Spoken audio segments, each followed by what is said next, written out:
Et j'ai perdu des rushs le jour d'un mariage, la classe D ne fonctionnait plus. Et les gens confondent souvent et se disent tiens, ce gars-là, il a un business, donc il sait créer un système. Ça n'a rien à voir. Le plus gros mariage qui a été facturé, c'était 13 ou 14 000 euros. J'ai vu une mariée qui a frappé sa mère dans la soirée.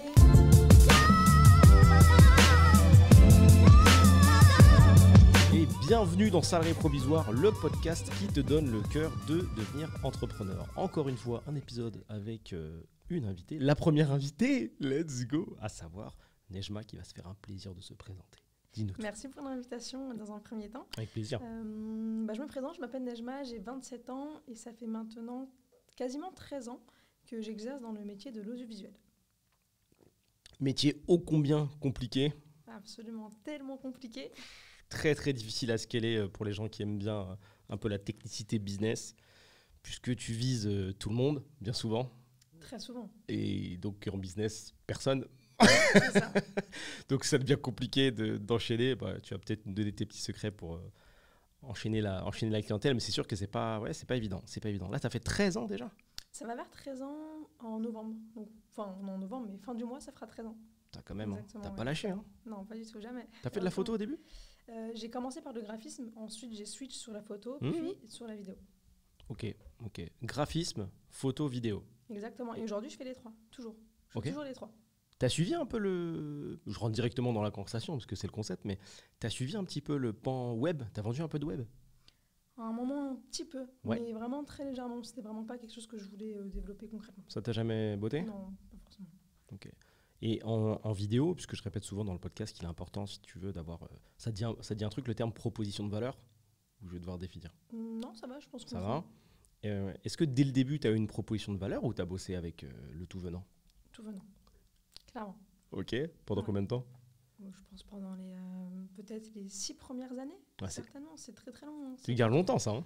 Ouais, c'est quand au début on a peur de louper des opportunités, donc on se dit on va faire un petit peu tout. Mais Ouais. dès qu'on a une demande, on l'accepte. En Mhm. plus, c'est un milieu qui est difficile à développer. C'est Du coup, compliqué. dès qu'on a une demande, on la prend parce qu'on se dit on ne sait pas si derrière on en aura d'autres. Et C'est puis clair. après, c'est au fur et à mesure des années que j'ai compris concrètement vers quoi je voulais m'orienter Ouais. et concrètement puis développer la clientèle que je souhaitais. On va pouvoir attaquer ces 6 premières années de business. C'est pas mal. C'est pas mal. Donc, au début, tes premiers contrats, tu bosses avec qui? Je peux essayer de deviner. Allez, je t'en prie. Est-ce que, je suis quasi sûr de trouver, est-ce qu'il y a eu du clip vidéo? Il y a du clip vidéo. La classique, c'est les premiers demandeurs, les pires payeurs, c'est ça, complexe. malheureusement. Est-ce que tu as fait l'enfer du mariage? J'ai fait l'enfer du mariage jusqu'en 2022.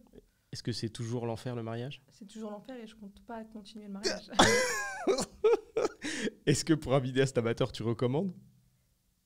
De faire du mariage? Ouais, de faire du mariage, ouais. Sincèrement non, parce que ça reste une responsabilité. À noter que faire un mariage, c'est du one shot. On ne Ouais. peut pas recommencer les plans. Donc quand on est amateur, si on se lance dans le mariage, si on loupe le potentiel plus beau jour de la vie d'un couple, Ouais. je trouve que c'est très compliqué. Je pense qu'il faut quand même avoir un certain degré de maturité pour faire du mariage. Elle est énorme, la responsabilité. Ouais, on s'en rend pas assez compte. En plus, les gars, ils comptent tellement... J'en ai fait un petit peu. Les gars, ils comptent tellement sur toi. Et je sais pas si tu as vu à quel point tu dépasses très rapidement le périmètre du mariage, en fait. Tu sais qu'on te demande un petit truc en plus. Oui, mais est-ce que tu peux venir à ça? Tu sais, on te rajoute des bouts de prestations et c'est dur de dire non. Oui, mais non, là, ils vont dans un lieu, on n'est pas prévu. Mais il faut que tu suives tes vidéastes. Ouais, et des fois, même quand on fait du mariage en tant que photographe ou vidéaste, on est même amené à gérer l'organisation quand C'est elle ça. n'est pas faite. Mais c'est ça que je dis que ça On devient- dépasse. On devient un petit peu wedding planner sur les bords. Ah, mais le problème, c'est que plus tu acceptes, plus tu prends de responsabilité. Enfin, tu prends la resp qui va avec, alors que t'es pas payé pour, bien souvent. C'est Ouais, cadeau. vrai. C'est complexe. Toi qui du coup, tu as une vision du mariage, en tout cas, la presta-mariage un peu récente, en termes de facturation, ça ressemble à quoi? Tu sais, aux États-Unis, ça se vend super bien, les vidéos de mariage. Toi, il y a plein. Tu connais un peu les mecs. En plus, Ouais. tu parles anglais, donc c'est cadeau. Mais tu as des mecs qui vont facturer 4 000, 5 000 $, 6 000, 15 000 $ pour faire des vidéos. Et est-ce qu'en France, tu trouves qu'on est proche de ça ou est-ce que c'est toujours un peu sous-coté par les mariés? Sous-côté. Oh là, En ça fait, bouge pas. Hein. il y a tellement de personnes qui se lancent dans les mariages et qui arrivent à lancer des prestations photo-vidéo aux alentours de 600 €, Mhm. que lorsqu'on arrive avec des budgets plus élevés, c'est compliqué de faire comprendre aux mariés que les prix que vous avez vus avant Ouais. ne correspondent pas à ce que vous recherchez. Donc ça, Faut c'est encore très se battre compliqué. comme ça? Faut encore se battre. Mais à l'époque où j'en ai fait, c'était déjà ça en fait. C'était déjà ça, mais c'est encore pire. Dans un monde où il n'y avait même pas d'iPhone, tu vois, où il n'y avait pas de 4K dans ta poche. Là, ça doit vraiment être une catastrophe parce que les gens doivent faire. C'était ça qui nous tuait déjà à l'époque, bien que les téléphones ne filmaient pas aussi bien. C'était mais attends, on peut filmer nous-mêmes. Donc pourquoi on paierait un mec si cher pour ça? Maintenant, vu ce que tu peux sortir avec n'importe quel téléphone, que ce soit un Samsung, un iPhone ou autre, ça doit être, ouais, c'est vrai que ça doit être encore pire. En termes de respect de la vidéo, c'est compliqué. Hein. On a de moins en moins de respect, que ce soit au niveau de la tarification, au niveau de l'accueil, au niveau de la prise en charge sur la prestation globalement, que ce soit un plateau repas, etc. C'est très compliqué. Vas-y, là, je sens que tu as de l'anecdote là. C'est sûr que tu as de l'anecdote. Vas-y, raconte-nous. Des mariés qui sont vraiment surpris quand on leur dit que le plateau repas doit être pris en charge. Alors, lors de la signature de la presta ou quand tu arrives? Non, lors de la signature. Ok. Lors de la signature. Et il y a beaucoup de mariés qui, lorsqu'on arrive sur le soir, au moment où tout le monde commence à se restaurer, ouais. nous, on est complètement mis de côté, on est oublié. Les prestats, quoi. C'est ça.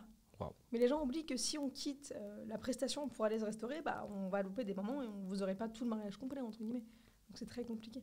T'as déjà eu des couacs comme ça où t'as loupé des plans ou perdu des rushs ou... J'ai déjà perdu des rushs. T'es obligé de nous raconter là. Qu'est-ce qui s'est passé? Tu vois, tu fais ton shooting. Raconte, c'est quoi le mariage? Comment ça se passe? J'ai perdu des rushs. Le jour d'un mariage, la carte SD ne fonctionnait plus. C'est-à-dire que tu shootes, ça s'arrête. Ouais. T'es en train de raconter le cauchemar des vidéastes là, ouais, tu sais. C'est ça, exactement. Donc ça s'arrête en plein milieu. Non, quand j'ai voulu des rushs, carte SD illisible. Donc moi, je passe en laboratoire, etc. Je fais tout le nécessaire, impossible. Et ce qui est triste, c'est que quand tu expliques aux mariés que c'est quelque chose qui t'arrive, c'est que malheureusement... Et c'est fini en fait. Non, mais c'est fini. Surtout que c'est pas un disque dur. Un disque dur, tu as 95% de chances de récupérer, mais une carte SD, tu as quasiment 0% de chances de récupérer sur une carte SD. Wow. Surtout lorsqu'elle est endommagée et qu'elle s'endommage dans l'appareil photo. Ou dans la caméra. Ouais. Donc là, c'est très compliqué. Donc, explique aux mariés ça. Ils te prennent pour quelqu'un pas professionnel, pardon. Ouais. Alors que malheureusement, c'est de la technologie, ça peut arriver à n'importe qui. Oh, l'enfer. Ouais, mais le haut le cœur. Ouais, t'es dans ton studio quand ça t'arrive, ça? Ouais, c'est ça. T'essayes de dérocher? Impossible. Non. Mac, PC? Impossible. Tous les supports possibles. Rien. Pas impossible. Un visuel. Est-ce que tu as au moins les fichiers en visuel? Non. Non. Non, la carte SD ne fonctionne pas. Dead. Donc tu branches pas, il se passe rien, c'est la même chose. Et du coup, donc laboratoire, pour ceux qui ne savent pas, il y a moyen quand même, dans certains cas de figure, de t'adresser à des professionnels de la récupération. C'est pareil, c'est mort. Impossible. Donc tu dépenses de l'argent pour essayer de sauver le truc. Et quand tu te rends compte que c'est fini, qu'est-ce qui se passe du coup? Alors, j'avais perdu des photos, mais pas les vidéos. Donc 100% des photos ou vous aviez plusieurs appareils? 100% des photos. Oh waouh! 100% des photos. Donc j'ai expliqué la solution aux mariés. Moi, je les ai remboursés pour les dédommager, ce qui est tout à fait normal. Ok. 100%? 100%. Et ce que j'ai proposé, ça reste une alternative, mais c'est une alternative. C'est mieux que rien quand on est dans ce genre de situation. C'est faire des screenshots des vidéos. Ah, c'est mieux que rien, ouais. C'est mieux que rien. Bon, après, j'ai reproposé un shooting couple derrière, etc. Qu'on a pu faire, mais c'est pas des photos du mariage. Putain, mais vu que tout est filmé, tout ce qui est pris en photo est filmé, on va dire que c'était un petit avantage de pouvoir sauver la chose comme ça. Ouais, les mecs n'ont pas rien quand même. En gros. Ça va. Donc du coup, si on résume, bien que dans certains pays, ça puisse être super bien payé et que c'est super important, c'est un des nombreux business où t'es beaucoup trop sous-coté, il n'y a pas le respect, ça c'est vraiment dommage parce que c'est franchement un beau métier et c'est tellement important. Et ouais, tu te fais rouler dessus alors que tu apportes beaucoup de bonheur. Hein. Tu portes le souvenir. Quoi. Exactement. Oh là là. Donc du coup, tu t'enchaînes tes mariages et tu finis par... Tu quittes cet écosystème complètement marié? Complètement. J'ai eu une année où j'ai fait tellement de mariages. On faisait des mariages du lundi au dimanche. Tous les jours? Du lundi au du jeudi au dimanche, pardon. Okay. Jeudi au dimanche. Donc, jeudi, vendredi, samedi, dimanche, t'es en mariage. Exactement. Prestat différente à chaque fois. C'est ça. Ah ouais. Et mon record en un week-end, ça a été 10 mariages. Là, tu vas être obligé d'expliquer, c'est-à-dire à quel moment tu t'es dédoublé? Comment t'as fait? T'avais des équipes? J'avais des équipes. Okay. Donc on se dispatchait un petit peu les dates. C'était juste après le Covid, donc tout le monde, c'était que des reports de dates et tout le monde se précipitait à se marier lorsque les salles ont réouvert, etc. Et c'est là que j'ai commencé à saturer petit à petit. Mais vu que j'avais déjà signé des contrats pour 2022, etc., malheureusement, je ne peux pas les annuler. C'est chaud. C'est signé. Les contrats sont souvent signés 1 ou 2 ans avant. Ouais, j'ai vu ça, ouais. C'était souvent très très longtemps à l'avance, ok. Donc bon, après, il faut être prêt à assumer le contrat derrière. Donc j'ai assumé mes dernières dates. Et puis après, je me suis dit, franchement, psychologiquement, ok. Moi, j'arrivais à facturer un prix qui était assez intéressant pour moi en termes de rentabilité, qui était assez plus cher que la concurrence, mais pour autant, psychologiquement... C'est quoi la concurrence? Facture quoi? Pourquoi? Pour une presta de mariage, un week-end classique? Sincèrement, il y a beaucoup de personnes qui facturent aux alentours de 1800 €, 1700 €. Ce qui paraît énorme pour un budget vidéo. Ce qui paraît énorme, ce que je peux comprendre à débourser en one-shot pour démarrer. Ouais. Ce que je peux comprendre, mais c'est vraiment très, très, très, très, très pas cher. C'est pas beaucoup, hein? Ah non, c'est très, très peu. Photo plus vidéo, je te parle. Ah, waouh. Photo plus vidéo. Est-ce que tu te rappelles de cet amalgame-là qui, moi, m'a toujours fait rire à l'époque? C'était, Tu filmes, mais vas-y, viens prendre des photos aussi. Ça n'a pas changé.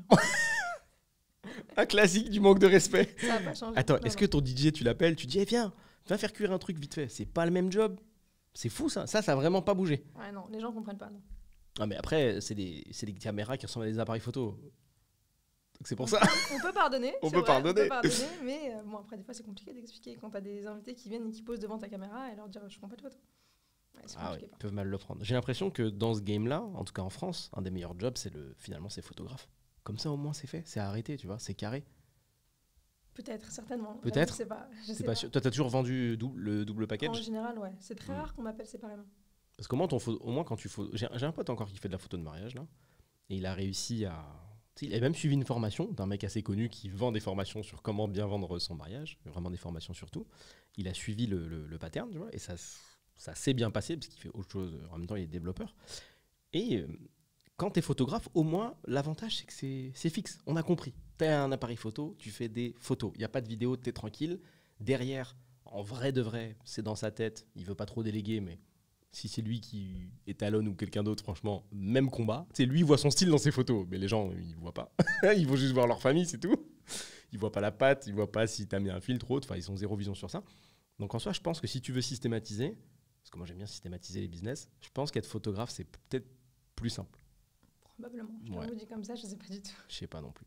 Et quand tu avais un max d'équipes en même temps sur les mariages, tu vois, sur les 10 mariages dont tu as pris l'exemple, ça fait combien de teams ça? À chaque fois 2. C'est ça, exactement. Ça fait du monde, hein? Ouais, ça fait des binômes. Ouais. Ça fait du monde. Et t'envoies quoi à chaque fois? Photo, vidéo en même temps? Un photographe et un vidéaste. Ok, un check. Ils font leur job et voilà. C'est ça. Acquisition, j'imagine, un peu par mariage.com ou bouche à oreille à mort? Instagram et bouche à oreille. Ah, pas du tout de plateforme. J'ai essayé mariage.net, mais ça n'a pas été rentable. .net, pardon, ouais. Pas top? Non. Pas pour moi, en tout cas. Ouais. Je pense que quand tu arrives au début ou que tu arrives à te faire un super bon profil, par contre, c'est intéressant parce qu'il y a beaucoup de gens qui vont sur ça. Exactement, ouais. Je connais des photographes et des vidéastes de mariage qui vivent de mariage.net. Ouais, j'en ai croisé aussi, peut-être 2. Donc quand tu es bien placé, ça peut être intéressant. Bon, on va se faire un petit retour avant tout ça. En bref, quelle enfance pour toi, cher Nejma? Une enfance business ou pas du tout? C'est-à-dire une enfance business. On t'envoie vers le business? Tu vois, on te dit tiens, le business, c'est ça et ça, suis le pattern. Non, absolument pas. Non, je pose la question de temps en temps, mais personne m'a dit ouais, bah ouais. En général, ça n'a rien à voir. Non, absolument rien à voir. Mes parents, mon père travaillait, ma mère travaillait pas. Ok. En réalité, mon envie de travailler, on va dire, dans une industrie créative est due au fait que lorsque j'étais petite, j'avais pas d'ordinateur à la maison. Quand j'ai eu un ordinateur, j'ai commencé à vouloir un petit peu explorer tout ce que je pouvais faire avec un ordinateur. Ouais. J'ai découvert le graphisme comme ça, et en faisant du graphisme, j'ai découvert la retouche photo. Je me suis dit pourquoi pas prendre moi-même ces photos-là. Et en faisant de la photo, je me suis dit je peux faire de la vidéo aussi. Ah, c'est comme ça que En fait, tu as trouvé ce secteur-là, tu es tout le temps resté dedans. Ouais, c'est ça. C'est ouf que tu aies tenu aussi longtemps. Est-ce que tu as testé quand même des choses à côté, à part ça? Parce qu'il y a plein de choses super top, tu vois, qui gravitent un peu autour de tout ça, la photo, la vidéo. Surtout qu'on a traversé à peu près les mêmes époques. Et pour le coup, tu vois, ce qui te drague un petit peu quand tu fais de la photo ou la vidéo, c'est tout ce qui est la conception de logo, le web, les pages, tout ça, on t'en parle, quoi. C'est ce qu'on te demande. Alors, le graphisme, j'en ai toujours fait. Ouais. Donc, c'est sûr que je faisais des logos, des flyers, des plaquettes, etc. Classique. En revanche, le web, je l'ai fait, mais très légèrement. C'est vraiment pas quelque chose que j'apprécie. Sincèrement, je trouve ça très compliqué, très casse-tête. Ok. Et je trouve que c'est pas un truc qui m'attire concrètement. Ouais. Après, vraiment, je suis toujours restée là-dedans. J'ai juste un moment où j'ai fait un petit peu de community management.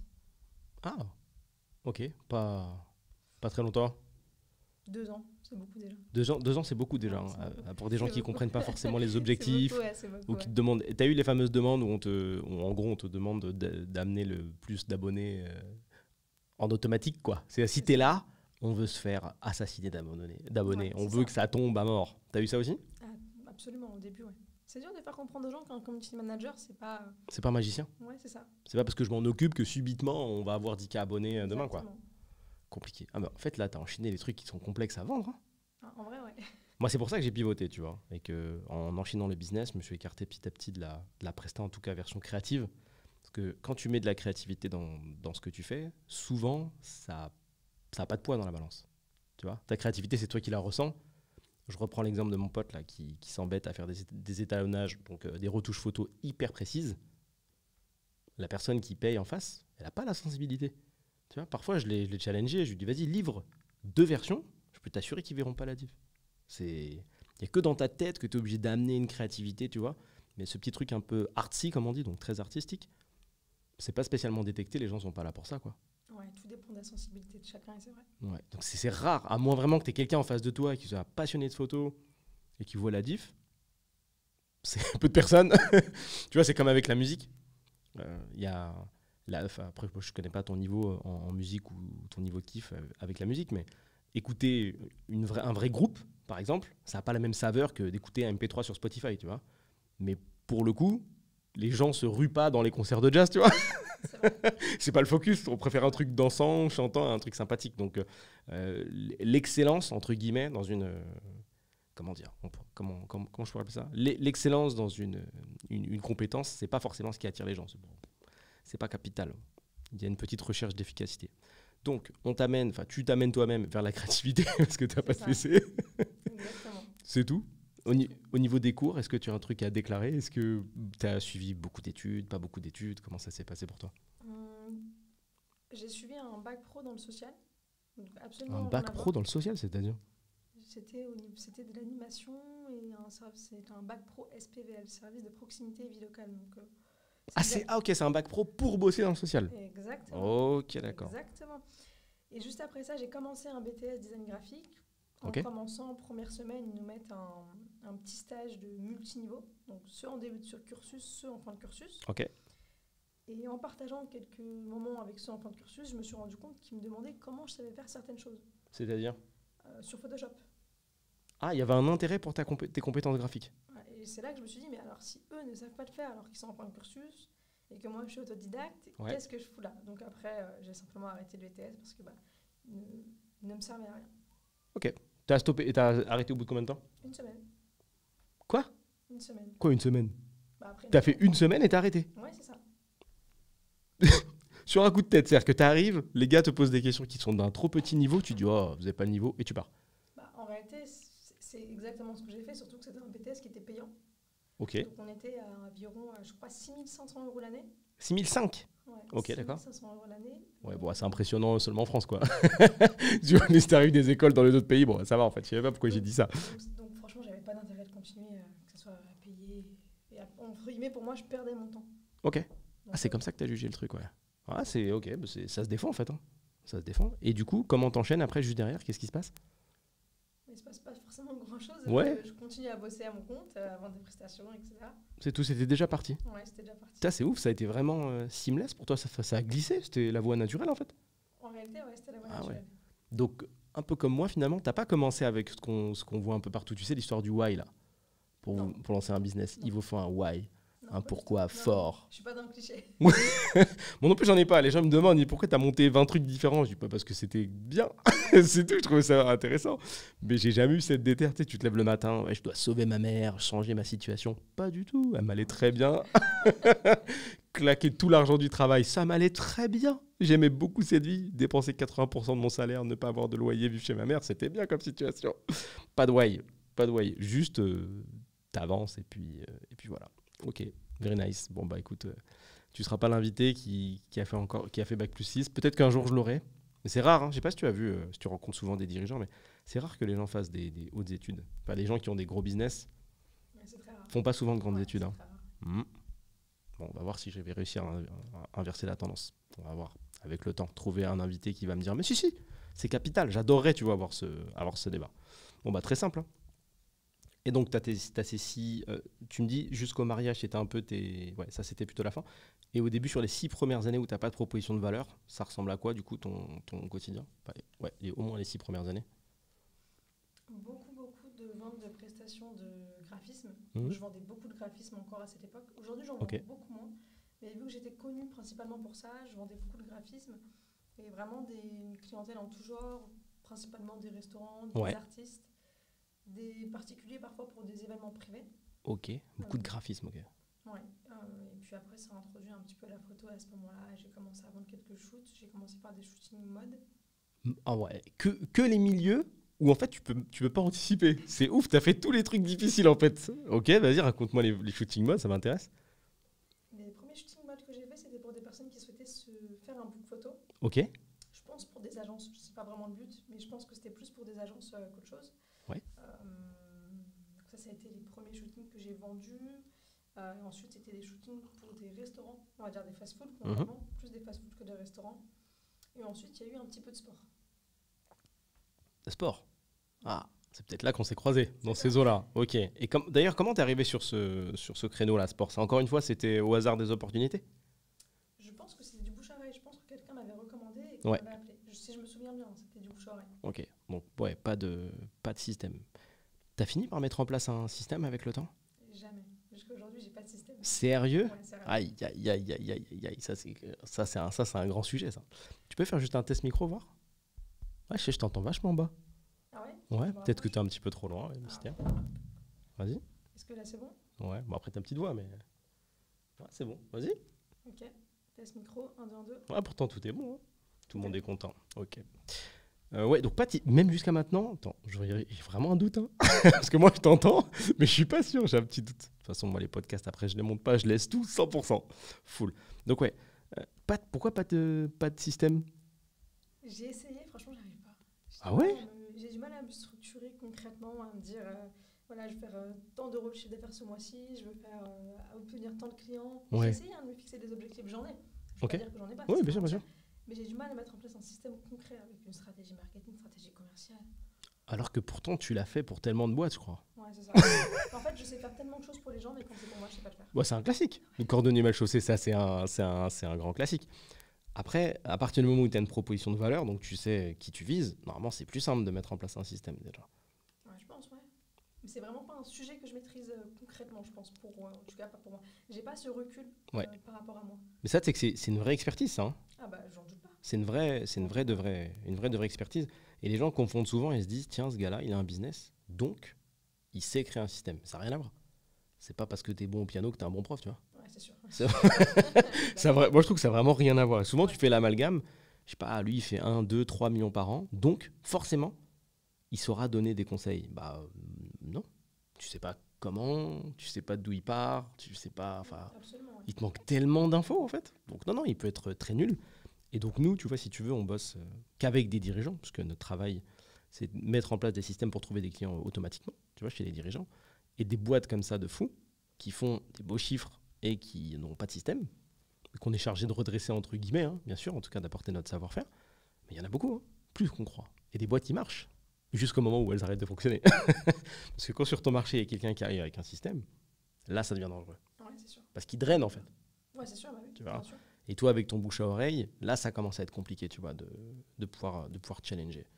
Après, tu peux avoir quand même la force. Toi, tu as quand même entretenu comme les réseaux, une image à fond. Hein. Ah ouais, bien sûr. Ouais. Je vais te dire que 70% de ma clientèle vient des réseaux sociaux. Ouais, ça, c'est fort. C'est évident, ça. Je ne vais pas dire que ça tombe du ciel pour autant. Ah bah non. Des fois, je fais quelques campagnes sur Instagram. À l'époque, j'ai fait plus Facebook, mais je fais beaucoup de campagnes sur Instagram. Ouais. Donc en vrai, tu me diras, c'est pas non plus fruit du hasard ou que ça tombe du ciel.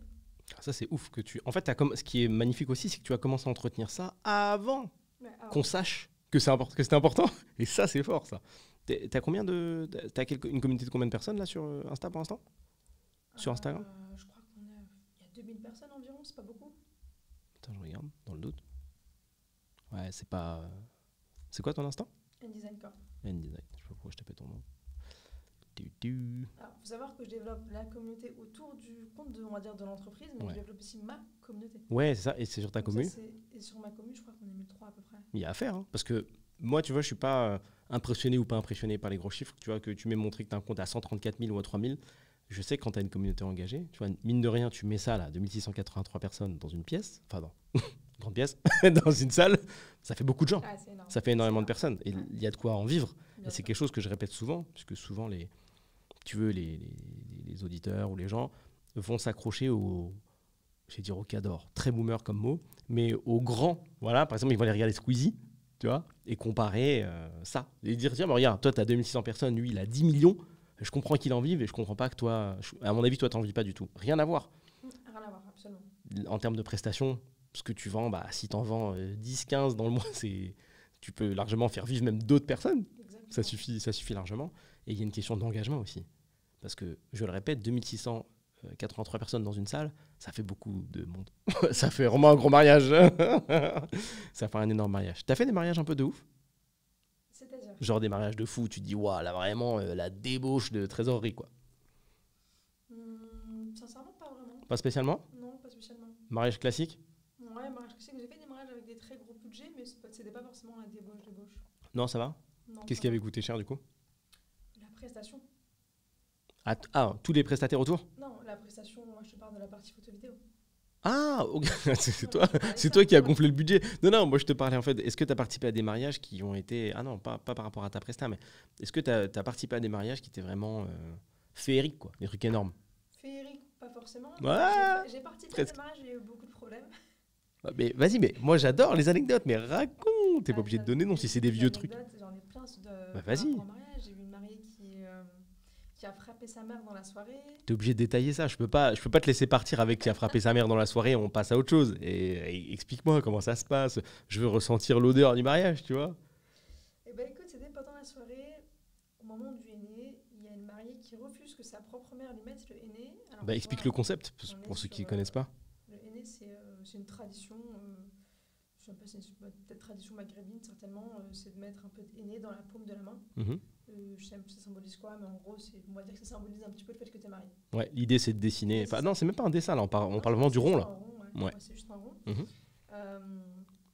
Donc les mariés sont assis sur leur trône qui est sur une sorte de grosse estrade, donc on va dire qu'il y a un petit étage un petit peu en hauteur, Un classique. un classique. Donc la mariée commence le henné, etc. La maman arrive, elle dit que c'est à elle de mettre le henné, la mariée refuse, commence un petit peu à se chamailler un petit peu. Ok. On a une mariée qui commence à dire eh, oh, tu parles pas comme ça à ta mère et tout, qu'est-ce qui t'arrive? Une invitée ou la mariée? Non, le marié, pardon. Ok, le marié qui. dit Ok. ça à sa femme. Ok. C'est la mariée en l'occurrence. Puis la mariée s'énerve et puis elle pousse sa mère. Et en l'occurrence, vu qu'elle la pousse et qu'on est en hauteur, bah, sa mère tombe Mais non. entre guillemets d'un étage, paf, par terre. Là, le mariage s'arrête, les gens pleurent, etc. Ça part en embrouille, Oh, l'ambiance bizarre. etc. C'était censé être un jour heureux. C'était censé être un jour heureux. Et on ne saura jamais pourquoi elle a pas voulu. Non. Et ça. Tout ce que je sais, c'est que j'ai encore le rush. Non. Tu peux faire une compile de toutes les chutes. Mais et c'est tout, ça s'est arrêté là. Ça s'est arrêté là. Fin de presta, fin de soirée. Ouais. Et du coup, là, tu factures avant toi ou tu factures après? Avant. T'anticipes les éventuelles chutes ou bagarres. Non, ok, parce que là, je me suis dit, reprendre contact avec les gars Ouais, ça a été pour compliqué. dire, est-ce que vous pouvez vous payer, s'il vous plaît? Ça va être Ça a compliqué. été compliqué. Donc Je toi, sais pas- t'as- Je sais même pas s'ils sont encore mariés, tu vois. Oui, ouais, compliqué. Donc toi, t'as livré tel quel et c'est bon. C'est ça, Ok, bon, t'as fait le job, ça s'est arrêté quand ça s'est arrêté. c'est ça. Et puis voilà. Tu peux me rappeler les étapes du mariage? Parce que tu sais, il y a des classiques, tu sais, vin d'honneur et machin, ou autre, quand tu fais mariage, autre tradition, autre que français, tu vois. C'est quoi les étapes clés? Bah, en général, tu as les préparatifs le matin. Ouais. Ensuite, tu as direction la mairie. Ouais. Donc la cérémonie, la cérémonie civile. Mmh. Tout dépend du mariage et de la culture, etc. Il y a souvent une cérémonie religieuse ou pas. Mhm. Ensuite, il y a souvent un shooting couple dans un parc. Ouais. Ça à fait du à taf, hein, à sur une journée, l'extérieur. Ensuite, tu as le vin d'honneur. Ensuite, tu as l'entrée en salle. S'il y a plusieurs changements de robe, il y a plusieurs entrées en salle à faire. Mhm. Et ensuite, tu as le gâteau, tout simplement. L'ouverture de bal, le gâteau. Ce gâteau qui n'arrive jamais. Ouais, très tardivement du moins. Ça, vraiment. Tu vois, ça, j'ai dû faire peut-être 3, 4 ou 5 mariages dans ma vie. Le gâteau, je sais que plusieurs fois. Alors, c'est pas beaucoup, 5 mariages. Hein. Je l'ai attendu. Hein. Je me rappelle avoir regardé ma montre, 1h30 du mat. Il arrive le gâteau? Oui, il arrive. C'est encore 1h30, ça va.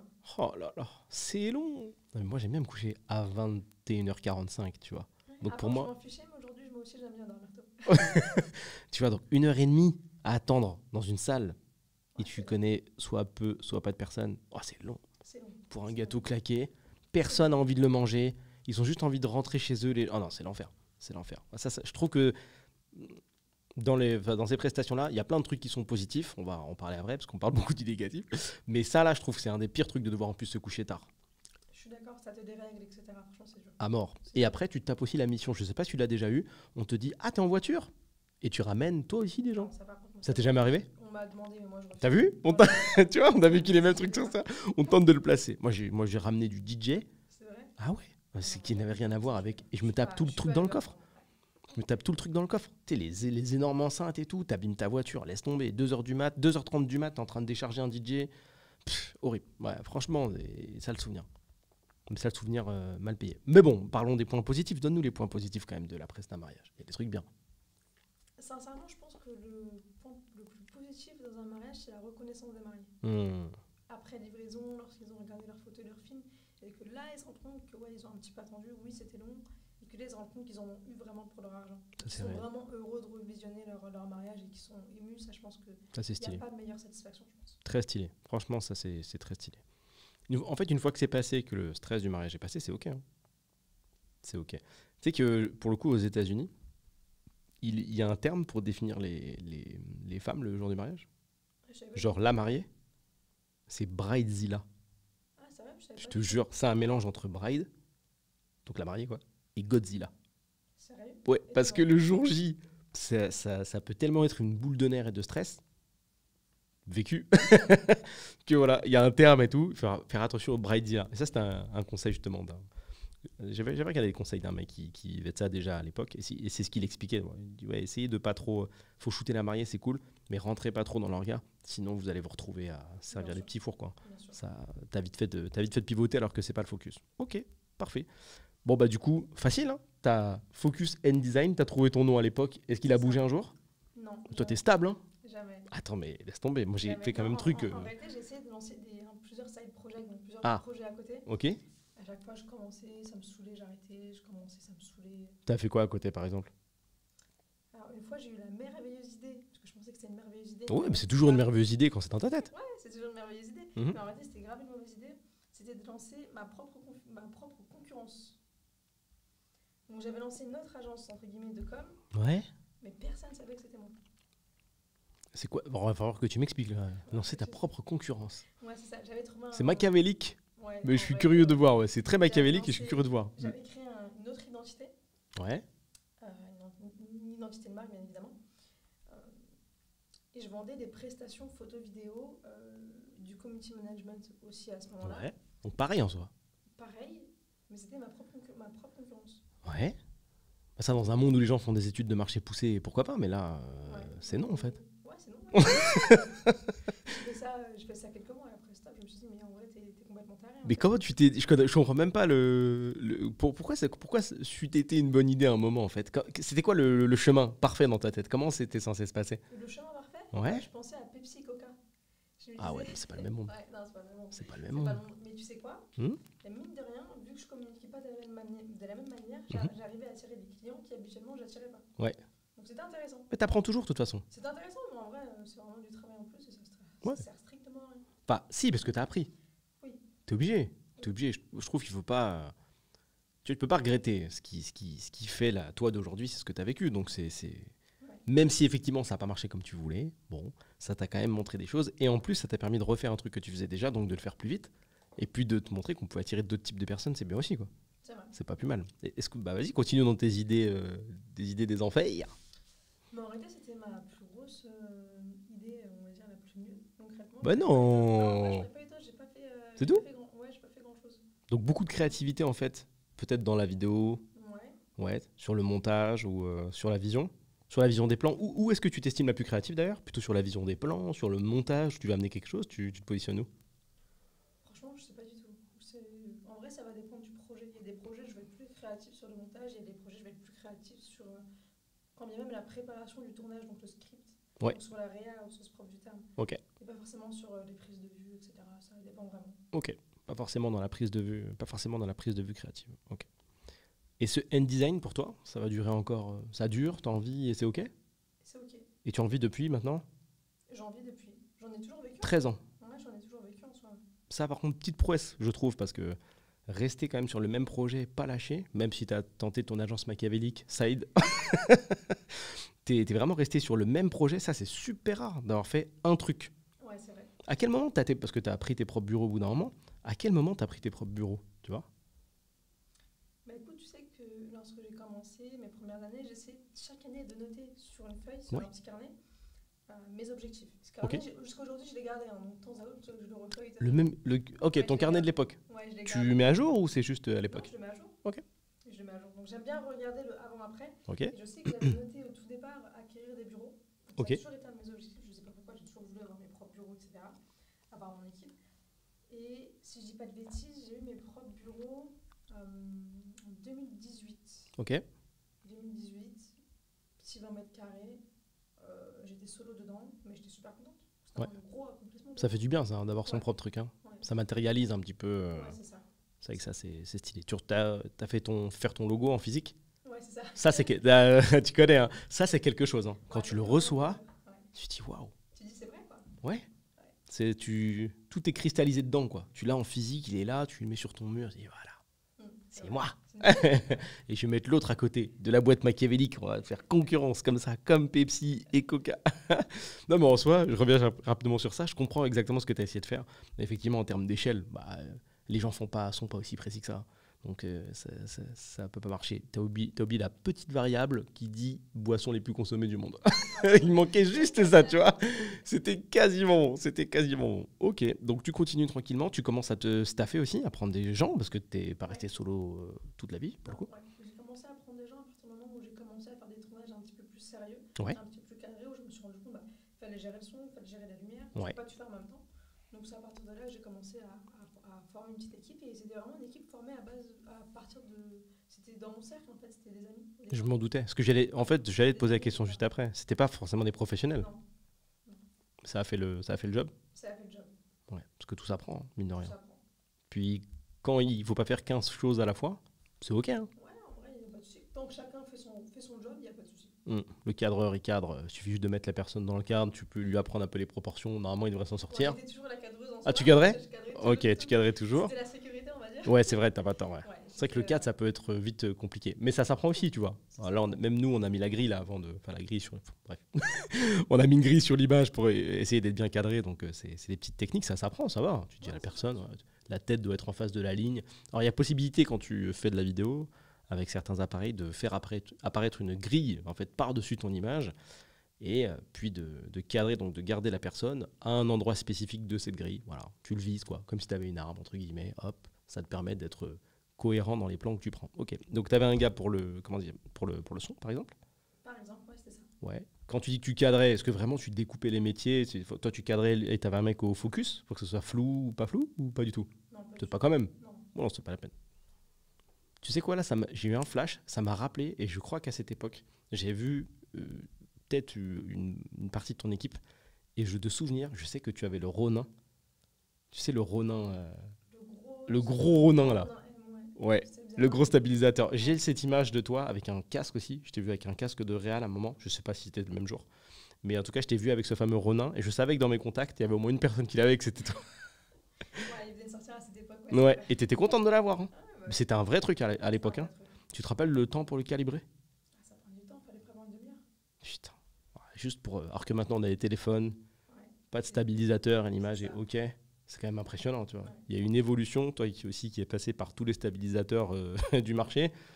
La différence entre Ronin à l'époque et ce qui se fait maintenant, Ouais, c'est incroyable. franchement, la technologie, c'est cool de vivre des bons technologiques comme ça, tu vois.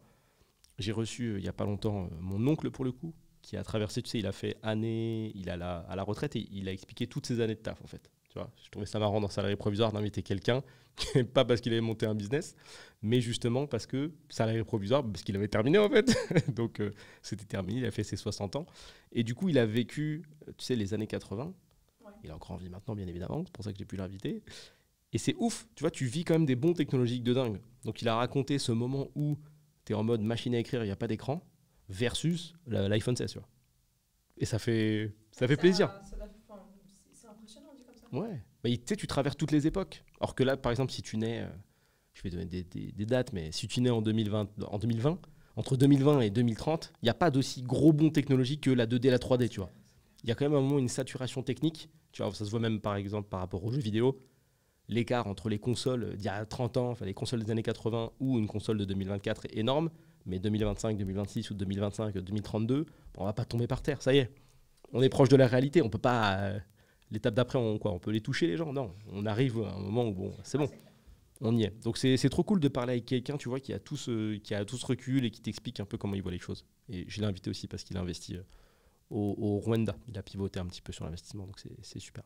Est-ce que tu as un projet en cours duquel tu voudrais parler, à part InDesign, ou peut-être dans le cadre de InDesign, quelque chose de spécifique?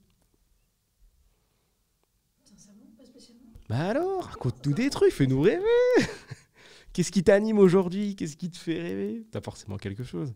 Bah écoute, en ce moment, je fais beaucoup d'édits et beaucoup de post-production. Ah ouais? Ça fait pas rêver. Bah, c'est vrai que ça prend du temps, t'es face à ton PC et Ouais, tu c'est montes, ça. tu montes, tu montes, quoi. Ouais, c'est ça. En ce Mais tu moment, montes quoi?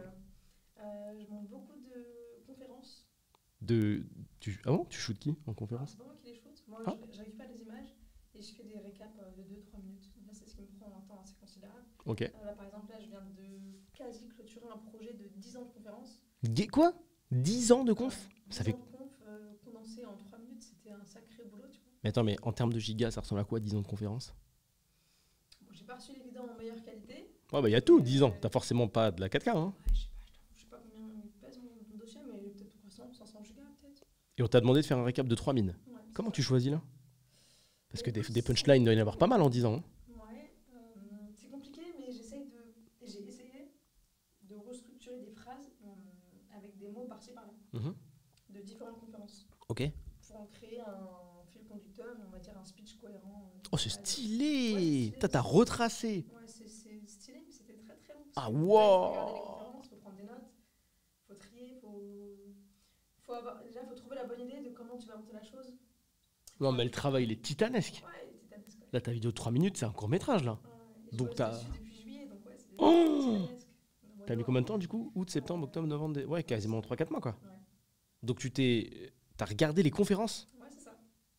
Mais il faut que le sujet t'intéresse un minimum. Hein. T'imagines, c'est des conférences sur... je sais pas... J'essaie de trouver un sujet nul. Sur la botanique. Vraiment, c'est long, tu vois. T'explique en détail comment ça fonctionne un tournesol. Ouais, c'est bon, 1h30, c'est long. C'est quoi le sujet des conférences, si tu peux en parler? C'est principalement sur... Il y a de l'environnement et c'est aussi de l'humanisme, je sais pas si on peut appeler ça comme ça. Ok. Ça parle beaucoup d'humanité, de prendre soin de son prochain, etc. Ok. C'est un truc religieux? Non, absolument pas. Ok. Donc t'écoutes ça. Conférence, en plus, ça dure souvent. Ça peut durer plus d'1 heure, en plus. Ça va. Le max que j'avais, je crois, c'était 50 minutes. Ça reste beaucoup. Hein. Ouais, ça reste beaucoup. Sur un sujet que t'as pas demandé, ça reste Ouais, beaucoup. ça. Surtout qu'il faut en regarder... T'en as regardé au moins 10. Ouais, ouais. Oh, waouh, ouais, c'est long. Et donc, du coup, de ça, t'arrives à trouver un fil conducteur et à faire une espèce de... Franchement, c'est trop stylé, je trouve. Une espèce de cross vidéo Ouais, c'est ça. où le gars il raconte une histoire, mais l'image est pas la même. C'est ouf en vrai. Tu te vois et tout. Ta conférence de 82, tu commences à parler d'un truc, hop, ça. Oh, c'est stylé. Franchement, trop classe. Le rendu, j'aimerais bien voir. Si tu peux le montrer après. J'aimerais bien voir à quoi ça ressemble. Ok. Du coup, ça, c'est une presta, ça? Ouais, c'est une prestation. Ok, il y a un gars qui s'est dit, tiens, c'est toi qui va. C'est bien. On t'a redonné le bébé. On m'a recommandé. On t'a recommandé. Ok, donc tu as pu échanger avec la personne qui C'est ça. t'a. Ok. C'est ça. Ça, pour le facturer. Tiens, c'est un bel imbroglio, ça. Rendu final n'a rien à voir. Le rendu final, en termes de temporalité, parce que tu sais, les gens aiment bien juger au temps. Ouais. Mais on n'en a pas parlé pour les vidéos de mariage, surtout les anciens, qui jugent la qualité d'une vidéo de mariage à sa durée. Donc tu arrives avec tes trucs quali, tu parles de 4K, tu parles de profondeur de champ. Tout ce qu'ils regardent, c'est 5 minutes 22. Ensuite, ils sortent le devis. Ils disent, mais il y a un problème. Moi, je voulais au moins 5h22. Il y a des gens qui te demandent les rushs, d'ailleurs. Tout. Des gens qui demandent, je me sais qu'aujourd'hui, encore aujourd'hui, il y a des maris qui veulent des films de 2-3 heures. En fait, ça dépend des cultures. Tu fais? Jamais de la vie. Jamais de la vie. Mais 2-3 heures, ça dépend des cultures de ouf. Hein. Ouais, ça dépend des cultures. Par exemple, je sais que j'avais fait un mariage turc. Ouais. Et je sais que pour eux, les Turcs, il faut tout filmer en continu. Ouais. Tu dois pas te stop. C'est-à-dire qu'il y a 2 cadreurs. S'il y en a un qui se repose, l'autre prend le relais. Pour ne rien perdre, tu vois. Et eux, c'est des films de 3 à 5 heures. Bah, c'est tout, c'est la journée, quoi. C'est un vlog. C'est un reportage. Bon, c'est vrai, c'est un reportage. C'est un reportage sur ta life, ouais, c'est pas mal. Donc je reviens sur cette facturation, tu n'es pas obligé de donner le prix, peu importe. Mais tu vois, là par exemple, on a un des trucs magiques de la vidéo, c'est qu'on a un résultat final de 3 minutes, comme tu l'as dit, c'est le projet, hein, c'est la demande. Par contre, derrière, le travail, il est titanesque. Tu as plusieurs mois de taf. Ouais, et ça, je l'avais pas compris, je t'avoue. Pour moi, j'avais Oh 3 semaines. Non. Si, je te jure. Oh, quelle erreur. En fait, j'avais pas compris que c'était 10 ans de conférence. Mais- J'ai cru que je devais juste faire un teaser de plusieurs conférences. Je sais pas si on m'avait pas dit ou si c'est moi qui l'avais mal compris. Ok. Mais en tout cas, il y a eu une ambiguïté. Je savais pas que c'était 10 ans de contenu. Et en tout, j'ai, je crois, 52 vidéos. Waouh. Ah ouais, en plus, t'as mal compris, mince. Ah, ça, c'est embêtant. Bah, en plus, j'ai mal compris, mais tu vois, je m'en rends compte une fois que le projet est signé, etc., et que moi, je commence à bosser dessus. Je me rends compte qu'en fin de compte, il y a 10 ans de contenu, que j'ai 52 vidéos à regarder. Et c'est là que je me dis, mais en fin de compte, t'es malade, en fait. C'est quoi Mais ce projet? Mais justement, ce que j'ai demandé, comment tu réussis à deviser ça? C'est chaud quand même de trouver un devis. Du coup, j'ai très très mal devisé, parce que pour moi, Ah oui, c'était bah, quelque chose que j'allais faire très rapidement. ça, c'était. Je Bon, savais, après, je savais que tu allais me dire ça. Après, c'est pas grave, tu me diras si j'ai mal compris, j'assume mon erreur. Oui, bien sûr. Il n'y a pas de souci là-dessus. Mais là, c'est violent, hein. Là, c'est extrêmement violent. Ouais, t'as de visées bizarres.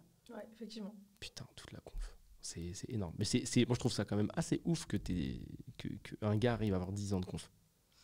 Ouais. Putain. Il fait ça à temps plein, le gars en question. Ok. Après, sa force, c'est que lui, il parle anglais. Du coup, il fait des conférences. Il a 80% de sa clientèle qui est anglophone Ouais. et 20% de sa clientèle qui est francophone.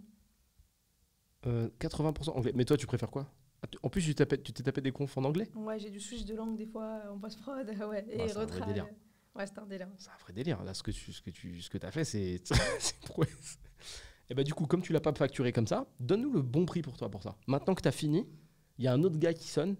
Enfin, il toque, dans mon exemple, apparemment. Ouais. Et il te dit, voilà, eh ben, tu vois, mon pote, c'est pareil. J'étais avec lui dans la salle d'à côté, tout pareil. C'est quoi le prix? Pour des mois de taf et faire une vidéo de 3000. Franchement, je pense au vu de la base de contenu à trier, je pense faut compter au moins 4500 voire 5000 euros de post-prod. Je pense. Ouais. Ce serait raisonnable. Ouais, je trouve que c'est raisonnable aussi. Ouais, je pense. Parce qu'il faut quand même tout regarder. Ouais. Tu peux pas tricher là. Non. Il n'y a pas d'IA là, c'est compliqué. Hein. Non. Ouais. Donc je pense, ouais, 4500, 5000, on va dire que c'est rentable, c'est viable. Là, t'es bien, ouais, sur. Ouais, je pense, ouais. Et par contre, en termes d'occupation vraiment technique, ça t'a pris combien de temps? Tu sais, quand tu dis, ouais, j'y suis depuis des mois et des mois, en termes d'heures, c'est un truc que tu faisais tous les jours? Non. Non. Je sais que, alors moi, pour info, je traque tout ce que je fais. Donc c'est-à-dire que je traque chaque projet, donc je sais combien de temps je passe par projet. Ça me permet de savoir des fois si je facture mal, si je passe trop de temps, etc. Mais là, je t'avoue, je sais pas encore. Parce que vu qu'il me reste 2-3 trades à faire dessus, là, donc j'ai pas fini de traquer, je sais pas combien de temps j'ai mis concrètement. Ok, tu sais à combien t'es là dessus? Non, je check pas. Tu penses que t'as au moins 10 heures? Ah bah, t'es oublié. T'as fait 50 heures. Oui, donc Oui. t'as au moins ça. En fait, Bah bah, oui. autant au moins que chaque Bah conf, oui. donc Bah au moins oui. 50. Ah bah oui, au moins. Oh, ah ouais, Ouais, c'est un vrai bien truc. sûr. Hein. Ouais. T'as 50 heures de taf. C'est comme si t'avais fait une semaine de taf Concrètement, ouais. 100%, enfin, même un peu plus, une belle semaine, une énorme semaine où tu te tapes toutes Ouais. les confs. En vrai, ouais, franchement, c'était un gros challenge, mais après, moi, tu me diras, j'aime bien le challenge, etc. Ouais. Mais pour le coup, je pense pas que c'est un truc que je referais d'aussitôt, tu vois. Ouais. Ouais, parce que c'est quand Qu'importe la tarification, parce que Ouais, ça doit être qu'importe. éprouvant. Hein. Ouais, et puis ça te focalise un peu dessus, ça te fait potentiellement louper d'autres opportunités, je pense. Ouais. Donc Ah je pense ouais, que ouais. c'est pas forcément le meilleur deal qui T'avais existe. personne pour faire ça? Trop compliqué. Ah. Ouais. Personne n'a le bon niveau de sérieux pour faire ça? C'est pas une question de niveau de sérieux, je pense que c'est une question de... Alors déjà, j'ai des équipes, mais je suis la seule qui parle concrètement anglais. Donc ça, c'est compliqué. C'est toujours moi qui fais les traductions, etc. Donc déléguer un projet comme ça et trouver déjà le fil conducteur, ça m'a pris... je ne saurais même pas dire si j'ai pris plus de temps en post-prod au final, une fois que j'avais pris mes notes, etc. Ouais. Ou si j'ai pris plus de temps à chercher le fil conducteur. C'est vrai que ça aussi, c'est super long. Ouais. Comment tu l'as détecté, ce fil conducteur? C'est à force d'écouter? Bah oui, en plus, c'est à la récurrence, en plus, si ça se trouve. Non, tu sais quoi, j'ai eu un flash où je me suis dit, mais en fait, Najma, il y a une idée, il y a un truc à faire là. Si tu recrées un speech à travers ce qui a été dit déjà. Ah oui, en plus, t'avais pas le projet. C'est-à-dire que t'y allais à la va comme je te pousse, comme on dit. C'est ça. T'y allais, puis Exact. tu dis bon, on verra bien. Ouais. Et ça t'est venu comme ça. Heureusement que tu l'as trouvé. Hein. Ouais. Ah ouais, ok. Tu vois, il y a quand même ce petit côté... toujours un petit côté freestyle Ouais, vidéo. c'est ça. Ouais, mais je pense qu'après, c'est le... On pourrait parler de ça, hein, de ce système, pour le coup. Qu'est-ce qui fait que tu n'arrives pas à le mettre en place, tu penses? De quoi? Quel système? Vraiment un système pour avoir de l'acquisition client carré. Puis être en mode enfin pas forcément tout venant, mais tu te définis un peu comme c'est encore un peu dans le tout venant game ou pas du tout? Non, pas du tout. C'est plus qui maintenant? Automobile, sport. Ah quand même, hein. Ouais, automobile, sport et produits. Ah, Principalement. produits... Après, je fais toujours du corporate puisqu'on me le demande et parce que j'ai une clientèle qui est aussi basée Un classique. sur ça. Mhm. Mais principalement, c'est les niches que je fais le plus. Ok. On peut prendre dans ce sens-là. Par exemple, automobile, comment tu arrives à trouver C'est en automatique, mais quand tu dis automobile, ça veut dire quoi? C'est quelqu'un qui a une société de... Je crois que tu travailles avec des mecs qui louaient des voitures à un moment, non? C'est ça. Ok. Que ce soit des agences de vente automobiles, donc de vente de voitures, ou location de voitures. Ok. Il y en a même, c'est du custom. C'est-à-dire? Ou ciel étoilé, covering. Ah oui, d'accord. Ils custom les Ouais, véhicules. Ça, ok. Et ça, c'est des gens qui ont des petites agences ou que c'est des grosses boîtes? Comment tu les positionnes? Les deux. Ok. Les grosses boîtes et petites agences. Ok. Toujours pareil, recommandation 100%. Ouais, toujours. Ok. Et ça, tu penses que tu aurais pu en trouver d'autres si tu te démarchais? Je pense que ouais. Ouais, mais pas... Mais en fait, démarcher, c'est pas un truc qui m'attire. Ouais, mais t'es obligé. Après, on n'a pas de choix. Quand t'as un système, t'es obligé. Si tu veux scaler ta boîte et que tu veux mesurer s'il y a des rentables ou quoi que ce soit, je pense que c'est... Là-dessus, je suis pas un exemple à suivre, ça c'est certain. Je suis pas un exemple à suivre là-dessus. Oui. Mais c'est vraiment un truc que je maîtrise pas le sujet concrètement. Non, c'est pas passionnant, en tout cas, surtout quand on s'y met pas, tu vois. Mais en soi, moi, je trouve qu'avoir un système surtout d'acquisition, des gens qui rentrent en automatique, ça soit bien classé, c'est passionnant, tu vois. J'y ai pensé, j'imagine. Fois, mais à chaque fois, il faut trouver les bonnes... Parce que si je le fais, je le délègue. Déjà, bah oui, si je c'est sûr. Je le délègue à 100% de quelqu'un qui a cette expertise. Déjà, il faut trouver cette personne qui a cette expertise, en qui tu fais confiance, parce que si elle prospecte dans ton nom. Ouais, bon, après, elle va pas écrire des dingueries dans les mails, t'imagines bien. Ouais, bien sûr. Après, moi, je suis pas pour le fait... On m'a proposé plein de fois de faire du prospecting de masse, mais moi, c'est pas un truc qui m'attire, tu vois. Ouais, de masse, c'est-à-dire envoyer 20 000 emails par mois pour te trouver des clients, pour t'améliorer ton truc. Moi, j'ai pas envie de passer pour une vendeuse de tapis, tu vois. Ouais. Tu vois, ça, c'est un truc qui m'énerve. Tu vois, les mails pas personnalisés. Tu vois, moi-même, aujourd'hui, je reçois des mails de personnes qui me disent « Bonjour, j'ai vu que vous êtes la fondatrice de Zen Corporation. Est-ce que ça vous dirait de réaliser une vidéo pour votre entreprise ?» Ouais, c'est auto, ouais.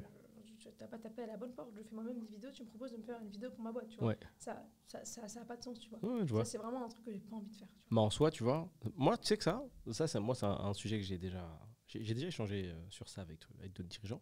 Je trouve que ça, c'est une vue de l'esprit parce qu'encore une fois, tu sais, c'est un peu comme ta tentative d'auto-concurrence. C'est-à-dire que personne ne fait ça. Là, c'est la même chose. Toi, tu as vu ça. Je pense que la boîte qui a envoyé le mail dont tu parles, tu connais même pas le nom. Et c'est pareil avec toi. C'est-à-dire que même si tu tapes à côté, mais les gens, ils vont pas noter InDesign. Ah, ils font ça. Ah bah non. Ils s'en foutent, tu vois. Personne ne tient un tableau des boîtes qui font des erreurs par mail. Ils s'en balancent. Ouais, et certes, il y a des emails qui m'ont arrivé à côté parce que tu as des gens, je te donne un cas de figure très simple. Toi, c'est pas ton cas, mais il y a des gens qui ont peut-être changé de direction. Tu as un mec qui faisait de l'automobile, hop, il a repivoté agent IMO et il s'avère que tu lui proposes un placement IMO où il va se dire ah bah tiens, mais je vois pas le rapport, je suis déjà dans le métier. Tu vois, ça arrive. Dans tous les cas, que ta stratégie mail elle soit cadrée ou pas, tu vas taper à côté de temps en temps. Mais versus le nombre de personnes que tu peux toucher, tu vois, c'est plutôt sur ça qu'il faut se concentrer.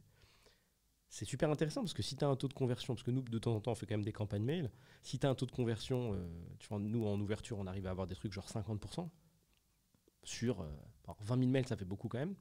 Mais sur 4 000 ou 5 000 personnes, je sais pas si tu te rends compte, tu as 2 500 personnes qui voient ton message. Si tu as un taux de conversion ne serait-ce que de 10%. Ouais, c'est énorme. En termes de rendez-vous, hein. Juste en termes de rendez-vous. Ça tue quand même. Hein. Franchement, c'est pas mal. Hein. Franchement, c'est pas mal. Tu vois, je te donne un exemple concret. Ça, c'est une personne qui veut placer son produit dans une certaine typologie d'entreprise. Nous, c'est pas si tu veux, c'est pas un truc qu'on va lancer tous les mois, ça. C'est pour des clients très, très spécifiques. Mais néanmoins, tu vois, ce genre de chiffre-là, là, on a envoyé 1600 mails. Le taux d'ouverture, c'est 50%. Elle part de « je fais zéro démarchage pour me positionner en tant que professionnel » à « j'ai quasiment 800 personnes qui ont vu le message ». C'est énormissime. Ouais, c'est beaucoup, tu vois. Derrière, on réussit à lui obtenir 10, 15, 20, 30 rendez-vous. C'est 30 opportunités de placer ton produit dans ce secteur d'activité. C'est énorme. Les 3-4 qui ont refusé, les 3-4 qui m'ont dit je ne veux pas être démarché, etc. Ils ne vont pas le noter, ils ne vont pas te report, tu vois. Ouais, bien sûr. Ça ne change rien. Par contre, effectivement, là, ouais, tu t'enlèves un pan qui est important du business, à savoir avoir du démarchage. Et puis, l'avantage du système aussi, peut-être que tu le connais déjà, c'est de pouvoir faire continuer ce que tu as fait, c'est-à-dire que pouvoir créer des équipes, les placer, tout, c'est incroyable. Tu pourrais créer des départements, tu vois. En parlant de département, tu vois, par rapport à ton bureau, tu as pris un truc plus grand avec le temps? Parce que tu m'as dit 20 mètres carrés. Ouais, le premier, c'était un 20 mètres carrés. Le deuxième, c'était je crois, un 50. Et là, je suis sur un 47. Donc, c'est toujours à peu près les mêmes surfaces. Ah, t'as juste changé d'endroit, mais c'est un tout petit peu plus petit. Ouais. Et c'est mieux agencé, j'imagine. Mais C'est pour mieux ça que agencé, Je Bah me ouais. doutais, Ouais. si tu lâches 3 mètres carrés, ça veut dire que c'est bien. Ouais. Et comment c'est organisé chez toi, tu vois, dans ce bureau-là? Qu'est-ce qu'il y a comme endroit? Comment c'est rangé? J'ai l'endroit où on travaille, donc l'endroit où il y a les bureaux, les ordinateurs. Ouais. J'ai une table pour réceptionner les clients, les gens, etc. Et c'est... Dans un bureau? Non, tout est dans la même pièce.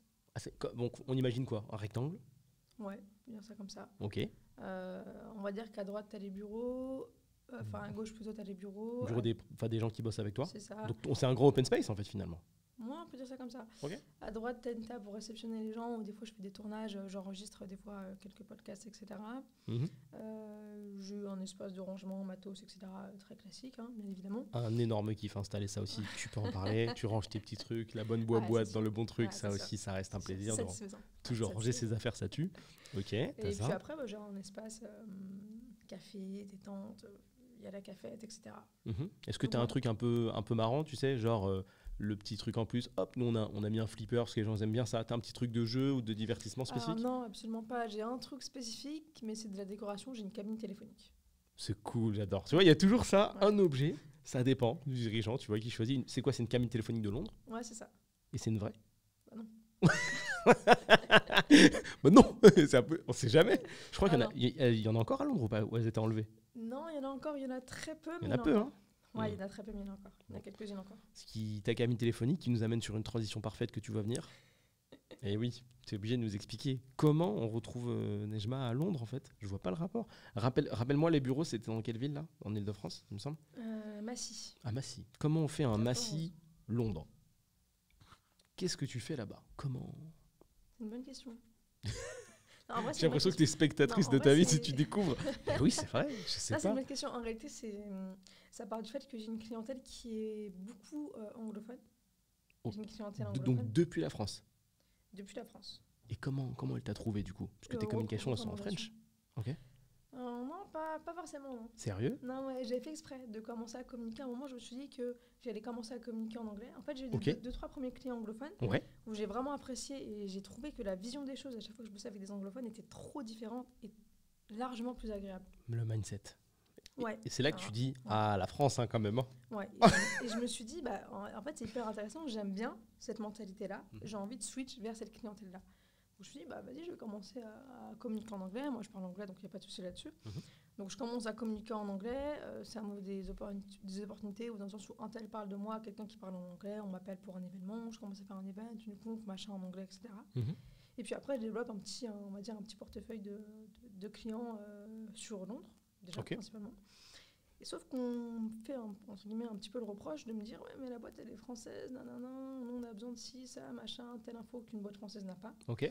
Et du coup je me suis dit bah si vous en avez besoin, il n'y a pas de souci, je vous le donne en fait. Ok. En fait, Donc t'as posé ta boîte là-bas ou t'as juste fait une autre? Tu l'as délocalisé ou t'as changé? Non, j'ai délocalisé. Ok, t'as délocalisé. Et là du coup ils étaient contents. Voilà, c'est ça. Et moi j'étais contente aussi. Et tes clients français, ils s'en foutent de toute façon que tu factures à Londres ou... Ça change rien vu que une très grande partie de ma clientèle est anglophone. En vrai, j'ai très peu de clients en vrai. Ah oui, t'as lâché en fait un peu le. Je facture ici, ouais, j'en ai très peu quand même. Ok. Ouais. Ok. Ouais, niveau France, bah, t'as gardé les meilleurs. On va dire ça comme ça. Non, c'est bien. Ok, d'accord. Et c'est du coup là-bas, c'est les mêmes domaines que tu m'as donné, donc le sport, l'automobile et tout. Ouais, c'est eux les mêmes domaines. Ok. Des agences, ouais, donc t'as des agences de location ici de voitures de luxe là-bas? Là-bas, non. Par contre, sur l'automobile, j'en ai pas encore des clients là-bas. Ah, ok. C'est quoi alors? Sport plutôt alors? Ouais, sport. Je sais pas si on peut dire événementiel, mais c'est plus de. C'est des campagnes de sensibilisation. Oh. C'est encore un truc un peu différent. C'est le gouvernement? Non. Ça aurait été bien. Non, c'est pour des organisations. Non, c'est pour des organisations à part. Ah, on rigole, mais c'est des top contrats. Hein. Ouais, c'est sûr. Faire du B2G, donc business to government, c'est au top. Hein. Ah ouais, c'est sûr. C'est chiant à signer, mais quand c'est signé, oh là là, sûr, c'est du poulet, comme on dit. T'es tranquille. Ça paye bien. En général, le taf, c'est loin d'être ton travail de conférence de fou. Ouais, c'est sûr. Ou sinon, c'est payé en conséquence, voire 2, 3, 4 fois plus facile quand t'as ton budget. C'est top, non, le B2G, franchement, je crois que j'ai bossé qu'une ou deux fois comme ça et c'est vraiment très, très, très, très stylé. Ok. Toi, tu vas, bon, tu me l'as dit en off, mais là, tu vas devoir le redire, mais tu vas souvent, pas souvent? Ouais, c'est ça. J'y vais régulièrement. Ok. Ouais. Bureau là-bas aussi, physique? Non. Non. Ah, Non. on a vu le Pas de prix. bureau. Alors, non. On a vu le prix des loyers. Non, en fait, tu sais, il y a beaucoup de gens qui pensent. C'est souvent dit que Londres, c'est hyper cher par rapport à Paris, mais en vrai, tout est proportionnel. C'est souvent cher quand on calcule le taux de change. Mm. Mais en réalité, en pounds, dans leur monnaie à eux, en vrai, Ouais. pour moi, après, c'est. Si tu payes avec de la presta de là-bas, c'est parfait. Ouais, voilà, c'est ça. En fait, pour moi, c'est plus ou moins les mêmes prix que Paris. Enfin, après, ça dépend où est-ce que tu vas. Pareil, c'est tout comme à Paris. Hein. Ça Ouais. dépend des endroits où tu vas, où tu consommes. Bon, ouais, c'est pareil. Donc, pour les loyers, c'est pareil. Si demain je prends des bureaux là-bas, je pense que je m'écarterai un petit peu plus du centre pour que ce soit un petit peu moins cher. Ouais. De la même manière qu'ici, je suis pas à Paris centre, je suis dans le 91. Ouais. C'est pareil. Mais c'est OK. Ouais, c'est OK. Ça ressemble à quoi, du coup, 50 mètres carrés sur Londres en termes de loyer? Londres centre, Ouais, Londres centre. je pense qu'on va être à 2,5 voire 3 000 pounds. Ça envoie quand même. Ouais. Avec notre taux de chance, ça envoie. Parce que tu fais aussi des prestations Ouais. équivalentes. T'as fait du mariage à Londres ou pas du tout? Non, Qu'est-ce que tu as fait souvent en presta à Londres, par exemple? du sport. OK. Presta de sport. C'est quoi le travail? Tu filmes quoi? Cadrer des événements, principalement dans le foot. Tu filmes un match? Non. Un après-match. OK. Donc tu fais un petit doc Ouais, c'est ça. sur le moment. C'est plein de petits shorts vidéo. OK. Des Donc petits c'est un peu moments, du short des content. petits moments de vie, tout ça? Ouais, c'est ça. OK. Une presta comme ça vaut combien, par exemple? Ça dépend. En général, je fais un TJM, donc c'est facture par jour. Combien? 800 € par jour. Pounds. Euros, pounds? Quand tu fais en pounds. Non, euros. Là, je te parle en euros. Ah, tu fais en euros là-bas? Je le fais en euros, mais après, c'est eux qui convertissent automatiquement. OK. Donc, petit TJM de 800 € au jour. C'est vrai que là, du coup, je fais exprès de prendre cet exemple-là qu'on puisse faire un rapport au loyer de là-bas. Ouais. C'est OK. Finalement, t'as pas tant de jours que ça de prestats à faire. Ça va, ça marche. Ouais, non, Ça marche. Ta team, elle t'a suivi là-bas? Elle te suit pour les prestats spécifiques, si t'as Non. besoin? Pas forcément. Ah ouais? Non. Beaucoup solo là-bas, alors? Ouais. Ah, intéressant. Peut-être un nouveau truc à développer, ça. Peut-être. J'y Ah, pense, c'est hein. bien, c'est bien. Ouais, Bah, j'y tu pense. m'étonnes, tu y penses. Ouais, j'y pense. Parce que c'est stylé, hein. Moi, il y a un truc que j'ai découvert. Tu sais, j'ai beaucoup... Nous, on vend de la presta, tu vois, de la presta de conseil. Il y a un truc que j'ai kiffé, c'est, par exemple, quand on a dû équiper ce studio, l'argent de la presta de conseil, surtout à un certain niveau, c'est tellement OK de payer du physique. Tu sais, tu te rends compte à quel point le physique, ça reste un peu statique, tu vois. C'est-à-dire qu'un loyer, une pièce, un bureau, c'est un prix. C'est pas, tu reviens dans 2 ans, ça a pris 70%, tu vois. Ça reste à peu près dans le même périmètre. Sauf en fonction des endroits où si tu achètes au Burj Khalifa. Néanmoins, là, dans la ville dans laquelle on est, c'est OK, c'est stable. Et c'est tellement stylé de payer de la presta, comme toi tu vends, d'utiliser l'argent de la presta pour payer du physique. Tu vois, je me suis mis à kiffer ce ratio, puisque moi, j'ai mis beaucoup de temps avant de prendre du physique. Tu vois, j'ai pris là pour avoir un studio, mais j'ai jamais eu de bureau de ma vie, tu vois. Malgré plus de 20 boîtes, je me suis toujours dit, j'ai pas besoin de bureau, tu vois. C'est vraiment le podcast qui m'a fait dire, allez. Ouais, je comprends. Après, si t'en Ça as pas part en l'utilité, c'est normal. Jamais, non. Ouais. Non. En plus, nous, dans l'équipe, les gens sont dans différents lieux, soit en France, soit ailleurs. Et ils aiment bien avoir leur mobilité, pouvoir Bien sûr, dire, c'est bah, tiens, important aussi, bien sûr. c'est une façon de vivre. Voilà, j'aime bien pouvoir changer de pays assez facilement et avoir on va dire, peu d'obligations, tu vois. Aller pointer au taf, tout ça, je pense pas que ça leur plaise de ouf, nous non plus. Mais on a réussi à trouver des gens carrés, donc c'est super, tu vois. Donc ça fonctionne. Et c'est super agréable de payer ça comme ça. Donc quoi, pour l'instant, pas spécialement de bureau, peut-être une équipe aussi. Il y a quoi à développer là-bas que tu as détecté de sympa, tu vois. Qu'est-ce que tu aimerais faire là-bas que tu as vu? Je pense plus de business déjà. Déjà, le business, il est plus. C'est-à-dire qu'il y a plus la notion du business là-bas. C'est plus facile de vendre des prestats. Et les gens sont plus ouverts d'esprit à mettre le prix adéquat sur la tarification du prestat. C'est vraiment pas la même mentalité. Ouais. J'essaie de expliquer ça de temps en temps, mais quand t'as pas vécu, tu vois pas en fait. Ouais. C'est vrai qu'ici, il y a de la friction. Hein. À moins vraiment que après, nous, on a fait de notre spécialité, tu vas trouver des propositions de valeur impactantes, et c'est sur ça, tu vois, que nous, on essaie de rediriger nos dirigeants à chaque fois. C'est vraiment ayez une proposition de valeur sharp, comme ça, au niveau de la vente, ça glisse. Mais du coup, définir une proposition de valeur est devenu une expertise poussée. Parce que mine de rien, c'est dur de voir ses avantages et de les transformer en une phrase claire que la personne en face va comprendre. Tu vois, pas un truc trop technique, pas un truc trop long, juste efficace, c'est compliqué. Et donc là, comme je t'ai dit, j'essaie parfois de l'expliquer. Et donc c'est un truc que tu valides. Donc là-bas, parler d'argent, c'est OK. C'est OK. Vendre, proposer tes prestats, c'est OK. Ouais, c'est OK. Même on te demande, dis-nous combien ça coûte et let's go. Ouais, c'est OK, franchement. C'est agréable, hein. Ouais, c'est agréable. Franchement, c'est agréable. C'est pas mal, ça fait rêver ça. Ouais, il négocie très très peu par rapport à en France. Donc ouais, c'est agréable. T'as jamais tenté le mariage là-bas pour voir? J'y ai pensé, mais franchement, vu que les mariages, ça m'a saoulé. T'as peur que ça soit à peu près pareil? Ouais, j'ai pas envie de me retrouver dans le même truc. Quoi. Mais il y a un monde où ça peut être très différent, tu sais. Ouais, c'est vrai. Franchement, j'y pense. Hein.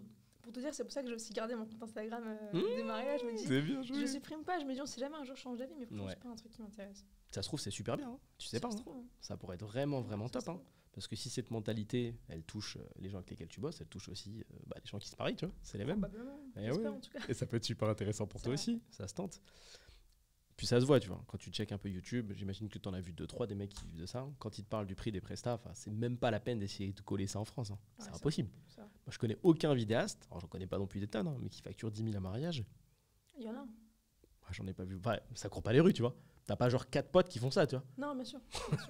Moi, je t'avoue, le plus gros mariage qui était facturé, c'était, je crois, il était à 13 ou 14 000 euros. Ouais. Mais après, on était 7 dessus. Tu te rends compte, l'équipe? Donc, 13 000 euros. Vous avez vendu quoi? Photos, vidéos, Ouais, c'est ça. le traiteur? Non, mais c'était un mariage où il fallait beaucoup se séparer. Il y avait beaucoup Ah de ouais choses qui se passaient en même temps, donc on était obligé d'être plusieurs. Ok. Ouais, donc, Puis il y avait un budget dispo, c'est bien 13K. bah, pour l'équipe photo-vidéo, ouais, on va dire que c'est un peu rare quand même. Ouais, ouais. Bah Mais oui, il y a je me doute, ouais. Mais il y a des photographes et vidéastes qui facturent 11 000 euros en moyenne. Pas Presta, mais oui, tu vois, que du luxury. Donc après, tu attires la clientèle qui va avec. Comme d'hab, Bah, ouais. proposition de valeur très spécifique, sûr, mais sûr. compliqué quand même à... Compliqué à dev, beaucoup Compliqué de à bouche à oreille développer encore. parce qu'il n'y a pas beaucoup de mariages luxury. Mm. Donc, Ça dépend du niveau de vie, encore une fois. Mais là, Ouais, c'est c'est intéressant. Hein. c'est ça. J'ai quelques amis qui habitent à Londres, c'est vrai que c'est pas le même monde. Hein. Non, c'est pas le même. Même en termes de niveau de vie, ça a rien à voir. Ouais, c'est clair. Ça a rien à voir. Je sais pas, tu trouves ça joli, toi?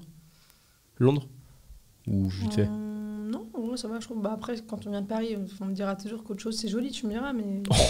Non, en vrai. Ouais, ou l'inverse. Alors, non, en vrai, pour moi, Paris, c'est magnifique, c'est incroyable. Ceux qui Ah, disent bah que voilà. Paris, c'est moche, je me bats avec eux.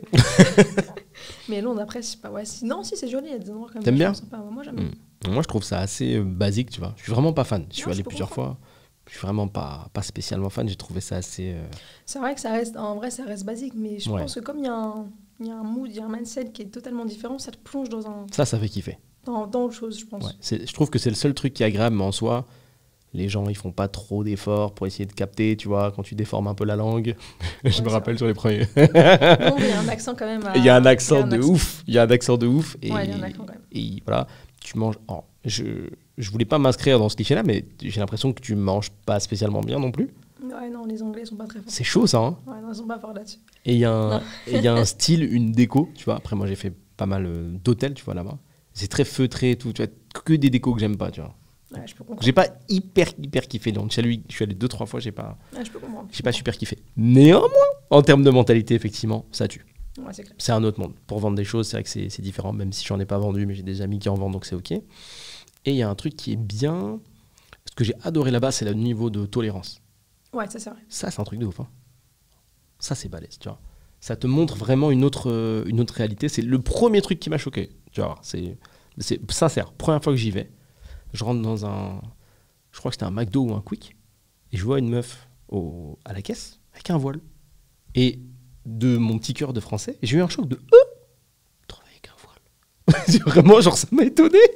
Alors je me suis dit, mais en vrai, ça doit être comme ça. Quel est le rapport entre le McDo et le voile? Il n'y en a pas. C'est juste qu'elle fait son boulot. Ouais, Je pense- de son boulot, c'est Je bon. pense que le niveau de tolérance Hmm. impacte fortement la qualité de vie aussi. Ouais, et la mentalité et Ouais, l'ensemble, la ouais. mentalité, du coup, ouais.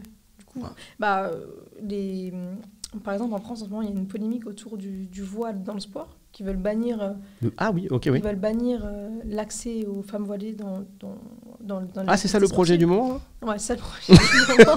C'est ça le projet Ok. du moment. Et bah, je sais que là-bas, ils sont choqués que la France prenne cette mesure, parce que pour eux, c'est... Enfin, pour eux, ça n'a pas de sens, tu vois. Pour eux, ça fait pas sens. Pour eux, enfin, eux, ils en ont tellement rien à foutre. Même si que tu mettes un voile, un chapeau, ou que tu mettes rien, ils en ont rien à foutre. Ouais, ça change pas grand-chose. Ouais, Hein. ils en ont rien à foutre, tu vois. Ouais. Ici, c'est très compliqué, c'est très... Je sais pas pourquoi. C'est complicado. Ouais. C'est complicado. J'ai vu ça, et juste après, j'ai croisé un mec de 120 kilos habillé en robe, que personne ne regardait aussi. Ouais, et c'est pour Mais ça que vraiment, je dis que quand je là-bas- te dis personne, c'est Ouais, personne. mais Hein. Là-bas, c'est même pas une question d'habit religieux, c'est que tu Ouais. t'habilles, mais tu fais ce que tu veux en fait. Ouais. Tu t'es tatoué de la tête aux pieds, que tu t'es tatoué même les yeux, ils s'en foutent. Tu vois, ils en ont rien à foutre. C'est Et beau, je ça, hein. trouve que, bien sûr, c'est beau. Ah, c'est C'est-à-dire une belle que école. chacun vit pour lui en fait, au final. Tu vois. C'est Et beau, ça, hein. c'est génial. Belle tolérance. Ouais. Ça, franchement, ça, c'est un truc que j'ai kiffé, hormis les trucs que j'ai pas spécialement kiffé. T'as fait un peu les États-Unis? Non, jamais. Jamais. Je sais pas, ça m'attire pas trop. Sérieux? J'irai un jour, mais ça m'attire pas. Franchement, il faut spécialement. que tu y ailles un jour.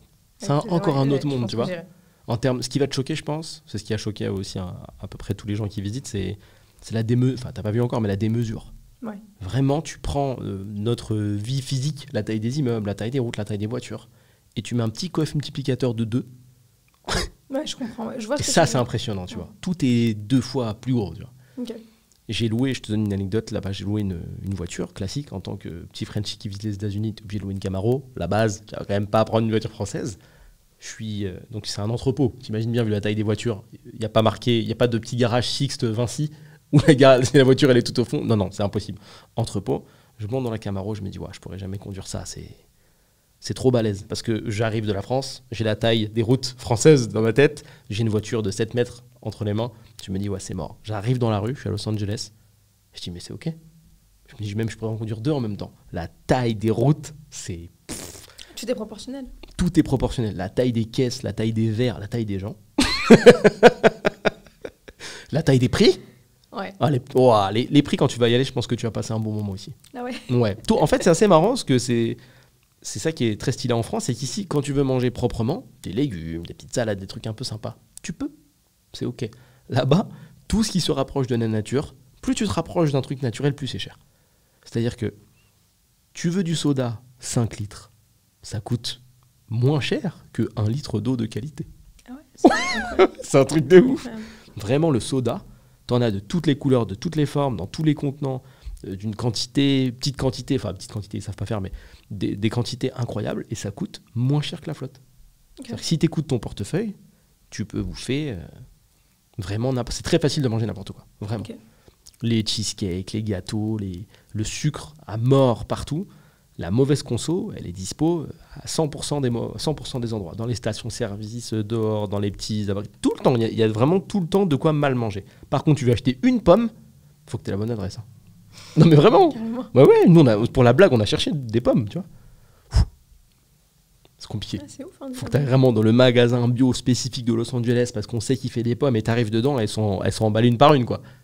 c'est incroyable. Ça, je pense que c'est un truc qui est assez choquant. Taille des voitures, je t'ai déjà dit. Le style des policiers. On les a vus toute nos vies, tu vois, dans les séries. Donc tu vois ça, tu te dis waouh, c'est comme ça. Les camions de pompiers incroyables. Franchement, c'est vraiment, vraiment, vraiment stylé. Et tu vas retrouver l'hospitalité dont tu parles à Londres, ou la gentillesse, pas l'hospitalité, la gentillesse des gens et le mindset aussi.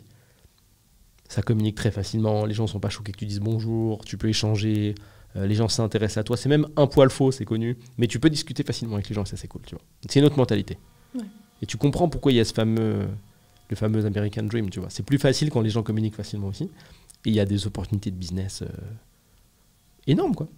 C'est vraiment ouf. Franchement, c'est un sacré pays. Tu penses que tu visiteras? Ouais, je pense, ouais. Ouais. D'une manière ou d'une autre, un jour, tu y arriveras? Ouais, je pense. Non, ça, faut aller voir. Ouais, bien sûr. Faut aller voir. Est-ce que, d'ailleurs, en parlant de visite et de voyage, tu as le temps de voyager? Tu vois, as le temps de prendre des vacances ou autre? Ou en tant que personne qui n'a pas de système, ouais, sincèrement, tu taffes? Ouais, je taffe, sincèrement, non. Ça fait sourire parce que c'est un exemple que je donne beaucoup, tu sais, dans les podcasts. Je répète ça aux gens. Je dis, vous allez voir, je vous le répète et je vous le démontre au fil des invités ou des podcasts. Pas avoir de système, c'est cool. En fait, les gens, souvent, ils visent un côté trésor. Ils disent, non, mais si tu fais de l'argent, c'est bon. Mais il y a un moment, t'es quand même humain ou humaine, tu vois. Ah, bien sûr. Et prendre des pauses, c'est clair. Même si tu fais 200 000 euros par mois, si ça te fait plaisir, hey, c'est clair. Faut réussir à freiner. C'est quand t'es dans les vacances, du coup? Du repos, j'en prends. Donc, ouais. je prends un jour off. Il y a des jours, je peux me lever le matin, je me dis, bon, aujourd'hui, je travaille pas. Je pas envie. Il y a des jours, je fais ça. Clairement. Le plaisir d'avoir son business. Pareil. Je vais dormir, je me dis, bon, aujourd'hui, je mets pas de réveil, allez hop. Pareil. Donc ça, je fais souvent, tu me diras. Donc du repos, j'en prends, mais des vacances concrètement. Ouais, vraiment une pause. Tu sais que c'est aussi très important de couper. Vraiment. Genre 1 semaine ou 2 semaines. Je crois que c'était en 2022. Ah ouais, ça commence à faire. Hein. Ouais, ça commence à faire. Ah ouais, t'as coupé combien de temps? 2 semaines. Ah, je croyais que t'allais me dire 1. Non, 2 semaines. Je vais dire petite chose. Ça va, 2 semaines, ça va. Couper, 2 semaines. Couper, vraiment couper. Ouais, cut. Et tu reposes, t'as quelqu'un sur qui te reposer? Ouais. J'avais l'équipe au bureau qui bossait. Donc, Tu l'as encore, c'est la même? C'est toujours la même. Ok. Ouais, les coupures, c'est important. C'est important. Après, c'est vrai que psychologiquement, c'est dur de les prendre. Parce qu'on pense constamment à son business, on pense à ci, on pense à ça, etc. Mais quand on revient, on a plus d'énergie, donc c'est plus que bénéfique. Mais sur le coup, on voit pas le bénéfice. Ouais. Mais c'est après qu'on se rend compte que la pause était vraiment importante et qu'elle fait sens. Ouais, capital. Moi, j'ai mis du temps à réussir à prendre des pauses. C'est devenu une habitude en fait de créer des business, de créer des choses. Donc du coup, pour moi, ça faisait partie de mon quotidien. Et même en vacances, mon équipement, c'était ordinateur portable. Et je restais beaucoup dans la chambre à taffer, à inventer des choses. Tu te rends compte que tu t'arrêtes pas vraiment et tu sens pas que c'est dangereux en fait. Ouais, tu sens pas. Ouais. Mais être tout le temps en productivité, c'est pas top. Ah non, c'est pas top. Et puis tu te déshabitues. Moi, j'ai passé à la rien-faisance. Tu vois, tu oublies de rien faire. Ça, c'est vrai. Ça, je suis totalement d'accord. C'est très dur. Aujourd'hui, j'ai du mal à rien faire, par exemple. Tu sais que c'est très dur. Moi y compris. Hein. Ouais, mais c'est hyper important d'apprendre à rien faire. Ouais. C'est franchement, effectivement, si tu montes toi ton propre business, apprends pas à rien faire, taf. Néanmoins, une fois que ça fait quelques années, tu vois, là, c'est quand même longtemps, c'est vachement dur parce qu'on s'est formaté à beaucoup faire. Ouais. Réapprendre à rien faire, c'est hyper important. Quand je fais rien, j'ai l'impression de perdre du temps. Exactement, c'est normal parce que tu es tout le temps dans la productivité. Ouais, c'est normal. Ouais, et c'est pour ça que je te ramène encore une fois sur le sujet de système. Quand tu as ton système en dessous ou au-dessus de toi, tu le places où tu veux sur le schéma, tu sais que ça tourne. Bien sûr. C'est ça l'intérêt. Donc, tu es un peu moins dans l'opération. Parce que là, tu es beaucoup dans l'opérationnel aussi, c'est ça qui fait la diff. Quand tu es moins dans l'opérationnel, ça te permet de te détendre. Mais néanmoins, je te cache pas que le vice de ça, au début en tout cas, tu es moins dans l'opérationnel, certes, mais du coup, tu as plus de temps. Si tu as plus de temps, c'est plus de temps pour être productif aussi. Donc, tu te réenfermes et tu inventes des nouveaux trucs pour t'occuper. Et c'est là qu'il faut apprendre à prendre du temps, tu vois. Et à rien faire. Juste, tu te détends, tu crées pas. C'est dur, hein. Très dur. C'est très difficile. Hein. C'est un exercice très toi aussi, difficile. Qu'est-ce que tu crées, toi, quand tu te poses? Tu penses à quoi? À des nouveaux angles? Qu'est-ce qui te fait réfléchir? C'est une bonne question, mais je pense que je réfléchis beaucoup à ce que je pourrais améliorer. Ouais. Qu'est-ce que j'aurais dû faire aussi? Ah, j'aurais dû faire ci, j'ai oublié de faire ça, tu vois. Je pense à ça aussi. Et ouais, constamment réfléchir sur le business, c'est dur de switch son cerveau en off, tu vois. C'est très dur. C'est compliqué, hein. Le cerveau est toujours en train de tourner, mais combien même des fois on veut le mettre en off, c'est dur d'appuyer sur off, c'est très dur. C'est autant que tu as vu que la productivité, ça s'apprenait petit à petit. Ouais, c'est vrai que ça c'est pas inné, quoi. C'est pas soit tu es balèze en productivité, soit tu l'es pas, c'est petit à petit. Ça s'apprend, mais je pense qu'il y a des gens qui ne sont pas faits pour être productifs aussi. C'est un débat intéressant. Tu penses que les gens qui sont pas productifs, on peut pas les faire devenir productifs? En fait, je pense qu'il y a une partie de savoir-être et une partie de savoir-faire. Ouais. Tu vois, et je pense que ce qui est dans notre nature, donc de le savoir-être, si on est de nature lent, ça va être dur de nous apprendre à être. Je m'attendais à ce que tu détailles. Non. Non, de nature lente. Ah, lente. Parce que tu avais dit non. Non, de nature lente, ouais. Ça va être très dur d'apprendre à avoir une certaine vivacité. Ça, je pense que c'est très compliqué. Moi, je le vois quand j'ai eu des équipes j'ai eu des personnes dans mon équipe qui avaient cette nature un petit peu très lente. Ouais. Quand tu leur demandais de faire des choses un petit peu plus vite, parce que tu sais qu'elles ont la capacité, on va dire professionnelle en termes de compétences de le faire, mais que c'est leur nature qui est lente. Ouais. C'est très compliqué de faire matcher les deux, tu vois. Ouais, je vois très bien ce que tu veux dire. Je pense qu'il y a des personnes je pense que c'est faisable, mais c'est très... Déjà, il faut être, on va dire, coachable. Ouais. Donc ça, je pense que c'est très, très dur. J'allais venir. Pour moi, ça repose sur la coachabilité, en fait. Moi, je pense que tu peux bosser avec à peu près n'importe qui.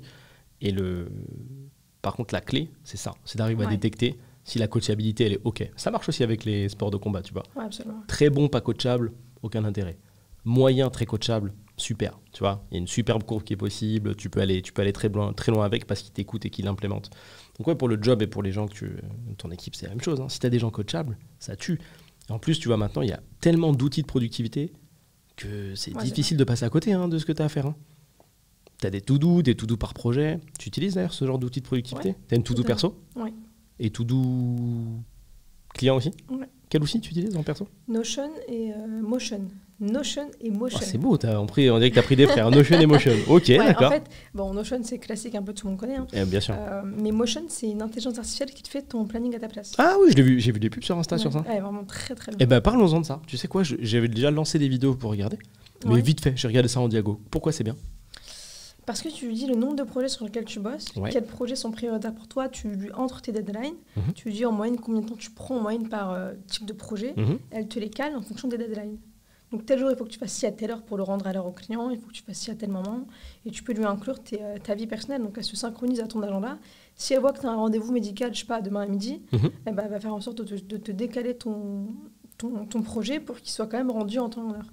Et si elle voit que c'est pas possible, elle va te prévenir, elle va te dire voilà, ce projet ne pourra pas être fait pour telle date, il faudra le décaler d'un jour, etc.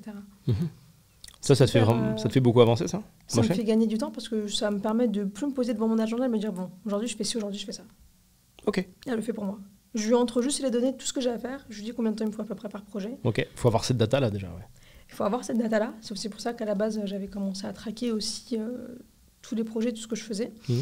Et puis quand même, demain, tu lui dis que tu as besoin de 16 heures sur un projet et qu'au final, tu le finis, je sais pas, en 5 heures, tu lui dis que tu l'as fini et va te tout réorganiser parce que tu as fini plus tôt.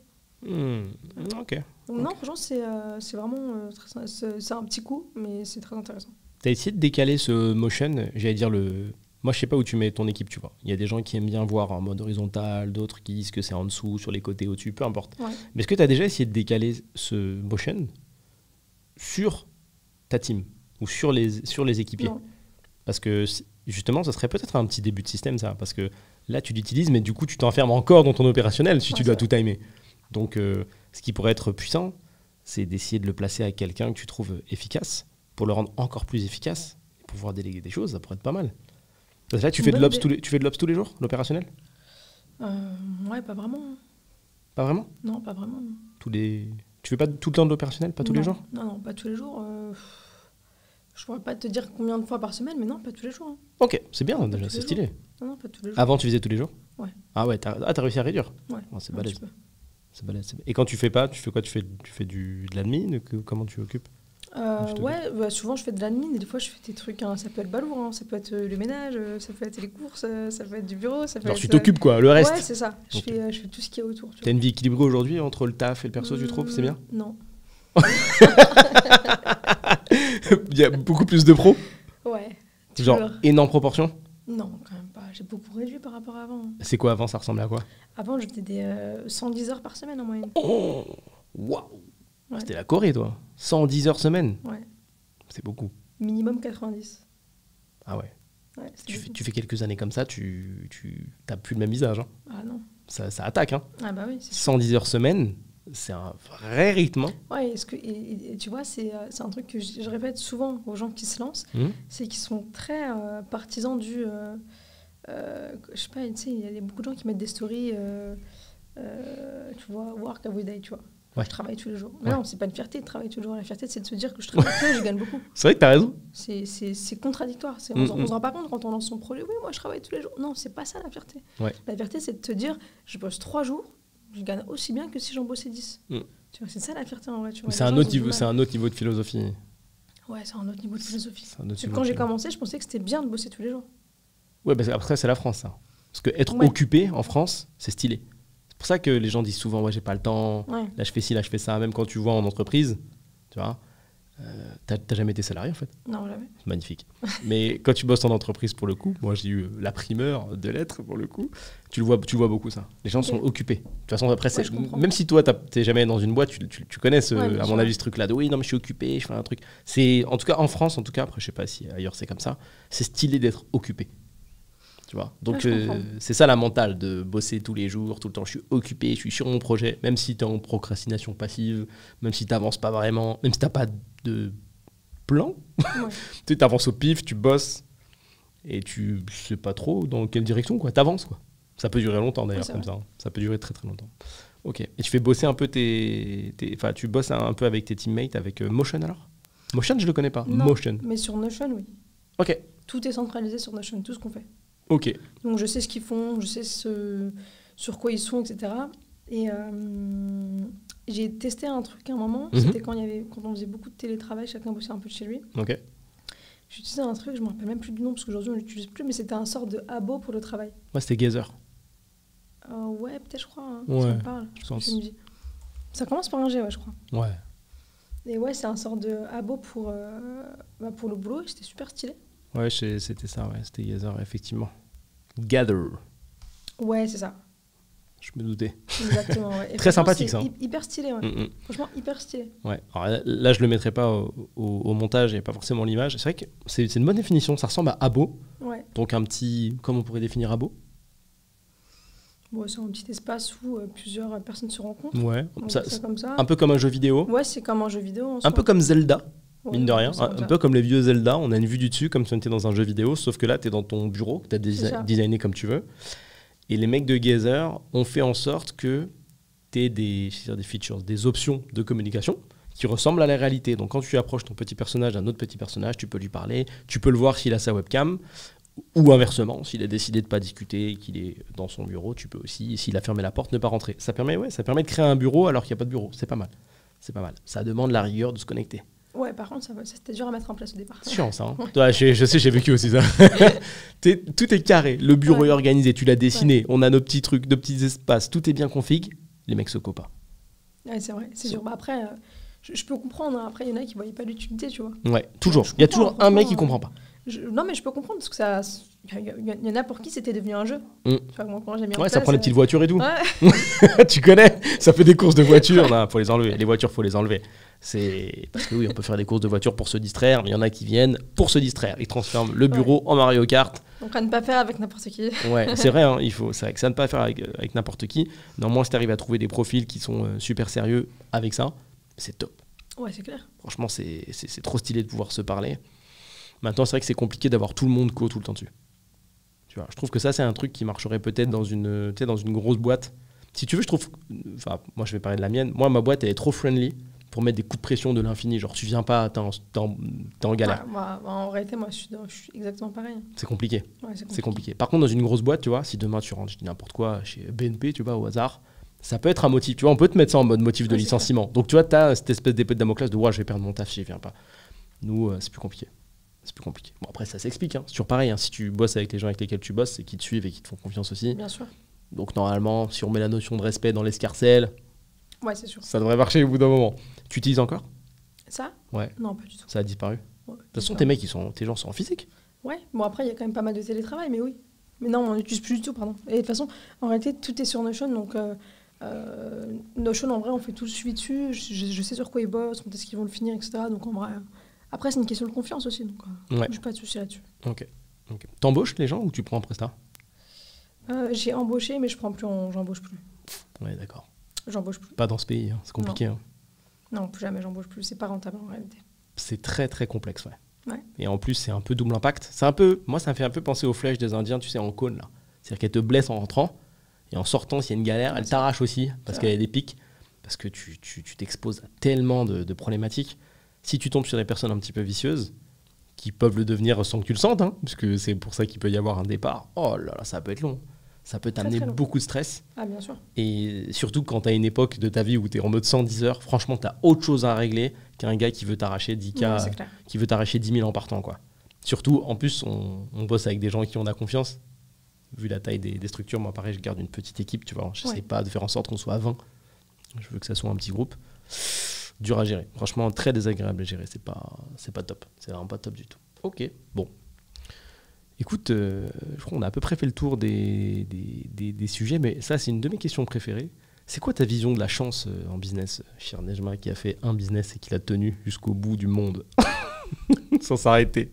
Ma vision de la chance à titre global? Dans le business, tu vois. Quelqu'un qui dit, ouais, par exemple, Nejma, ouais, elle a un truc, ouais, mais elle a la chance. Elle a commencé à un moment... On me le dit souvent. Oui, je sais. Je me doute. C'est parce que c'est un classique. Alors, on me le dit souvent. Et sincèrement, parfois, c'est une réflexion qui m'énerve. On me dit parfois, ouais, mais toi, t'as de la chance, t'as trouvé un taf que t'aimes. Ouh là là là là. On me le dit très souvent. Alors, est-ce que les gens ne le voient pas? Je vais pas rentrer dans le cliché des nuits blanches, etc. Est-ce que tu l'as trouvé ou est-ce que tu l'as créé? Que j'ai créé. Ouais, c'est ça. Je pense que le mot n'est pas bon. Ouais, c'est ça. Le mot n'est pas bon, mais surtout que lorsque j'ai commencé, je me suis promis de ne jamais retourner en arrière, donc de ne jamais arrêter. Okay. Et ça, c'était la chose la plus difficile, c'est de se dire que même quand, au départ, ça ne marchait pas forcément, ou à des moments, ça marchait moins, et que j'en connais beaucoup qui ont lancé leur business, que ce soit dans le visuel ou dans des domaines similaires, où dès que ça flambait un petit peu, ils se disaient, bah, bon, allez, là, je vais aller faire 2-3 missions d'intérim, je vais aller bosser dans tel truc, je vais aller faire ci, je vais aller faire ça. Pour, entre guillemets, toujours remonter la pente. Donc, je comprends. Mais moi, ces options-là, tu vois, elles étaient supprimées. Elles n'existaient pas pour moi. Pour moi, j'avais qu'un seul objectif, c'était de faire en sorte que ça fonctionne toujours. Des fois, ce n'était pas le cas, mais le but, c'était quand même de bosser sur le business pour faire en sorte qu'il redémarre à chaque fois. Donc, le plus dur, c'est pas de se lancer, je pense que c'est de ne jamais quitter. Et pour moi, c'était je pense que on va dire que ma chance à moi, c'est de m'être dit, non, tu ne quitteras jamais. Et même si demain ça ne marche pas, tu vas trouver une solution et tu vas y arriver. Et je pense que c'était ça ma chance, entre guillemets, c'est de m'être mise avoir été dans ce mindset-là, d'avoir cette vision des choses, de me dire, quoi qu'il, je vais le faire et quoi qu'il, je vais aller au bout des choses. Point.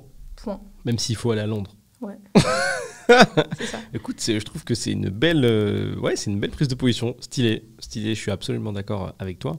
Et pour les gens qui vont venir dire qu'effectivement tu as la chance d'avoir un job qui te plaît, c'est comme d'habitude. Il ne voit jamais la partie immergée de l'iceberg. Hein. On voit la fin, on voit le kiff, on voit les bureaux, on voit le logo, hein, les petites armoires avec le matériel. C'est ça. On voit le plaisir d'avoir son équipe, on voit les stories, on voit les voitures. Donc si on fait des liens, on peut se dire putain, c'est trop bien Nejma, caisse de ouf tout le temps avec elle.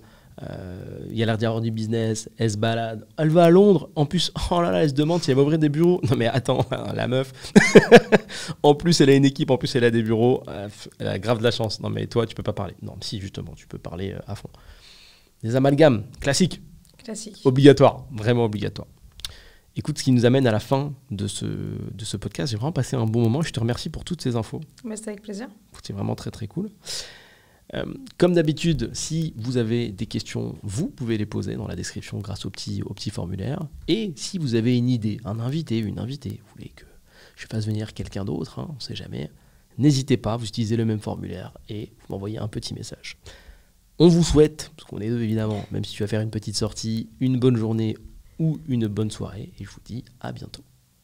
À bientôt. Merci d'avoir écouté ce podcast. Plus.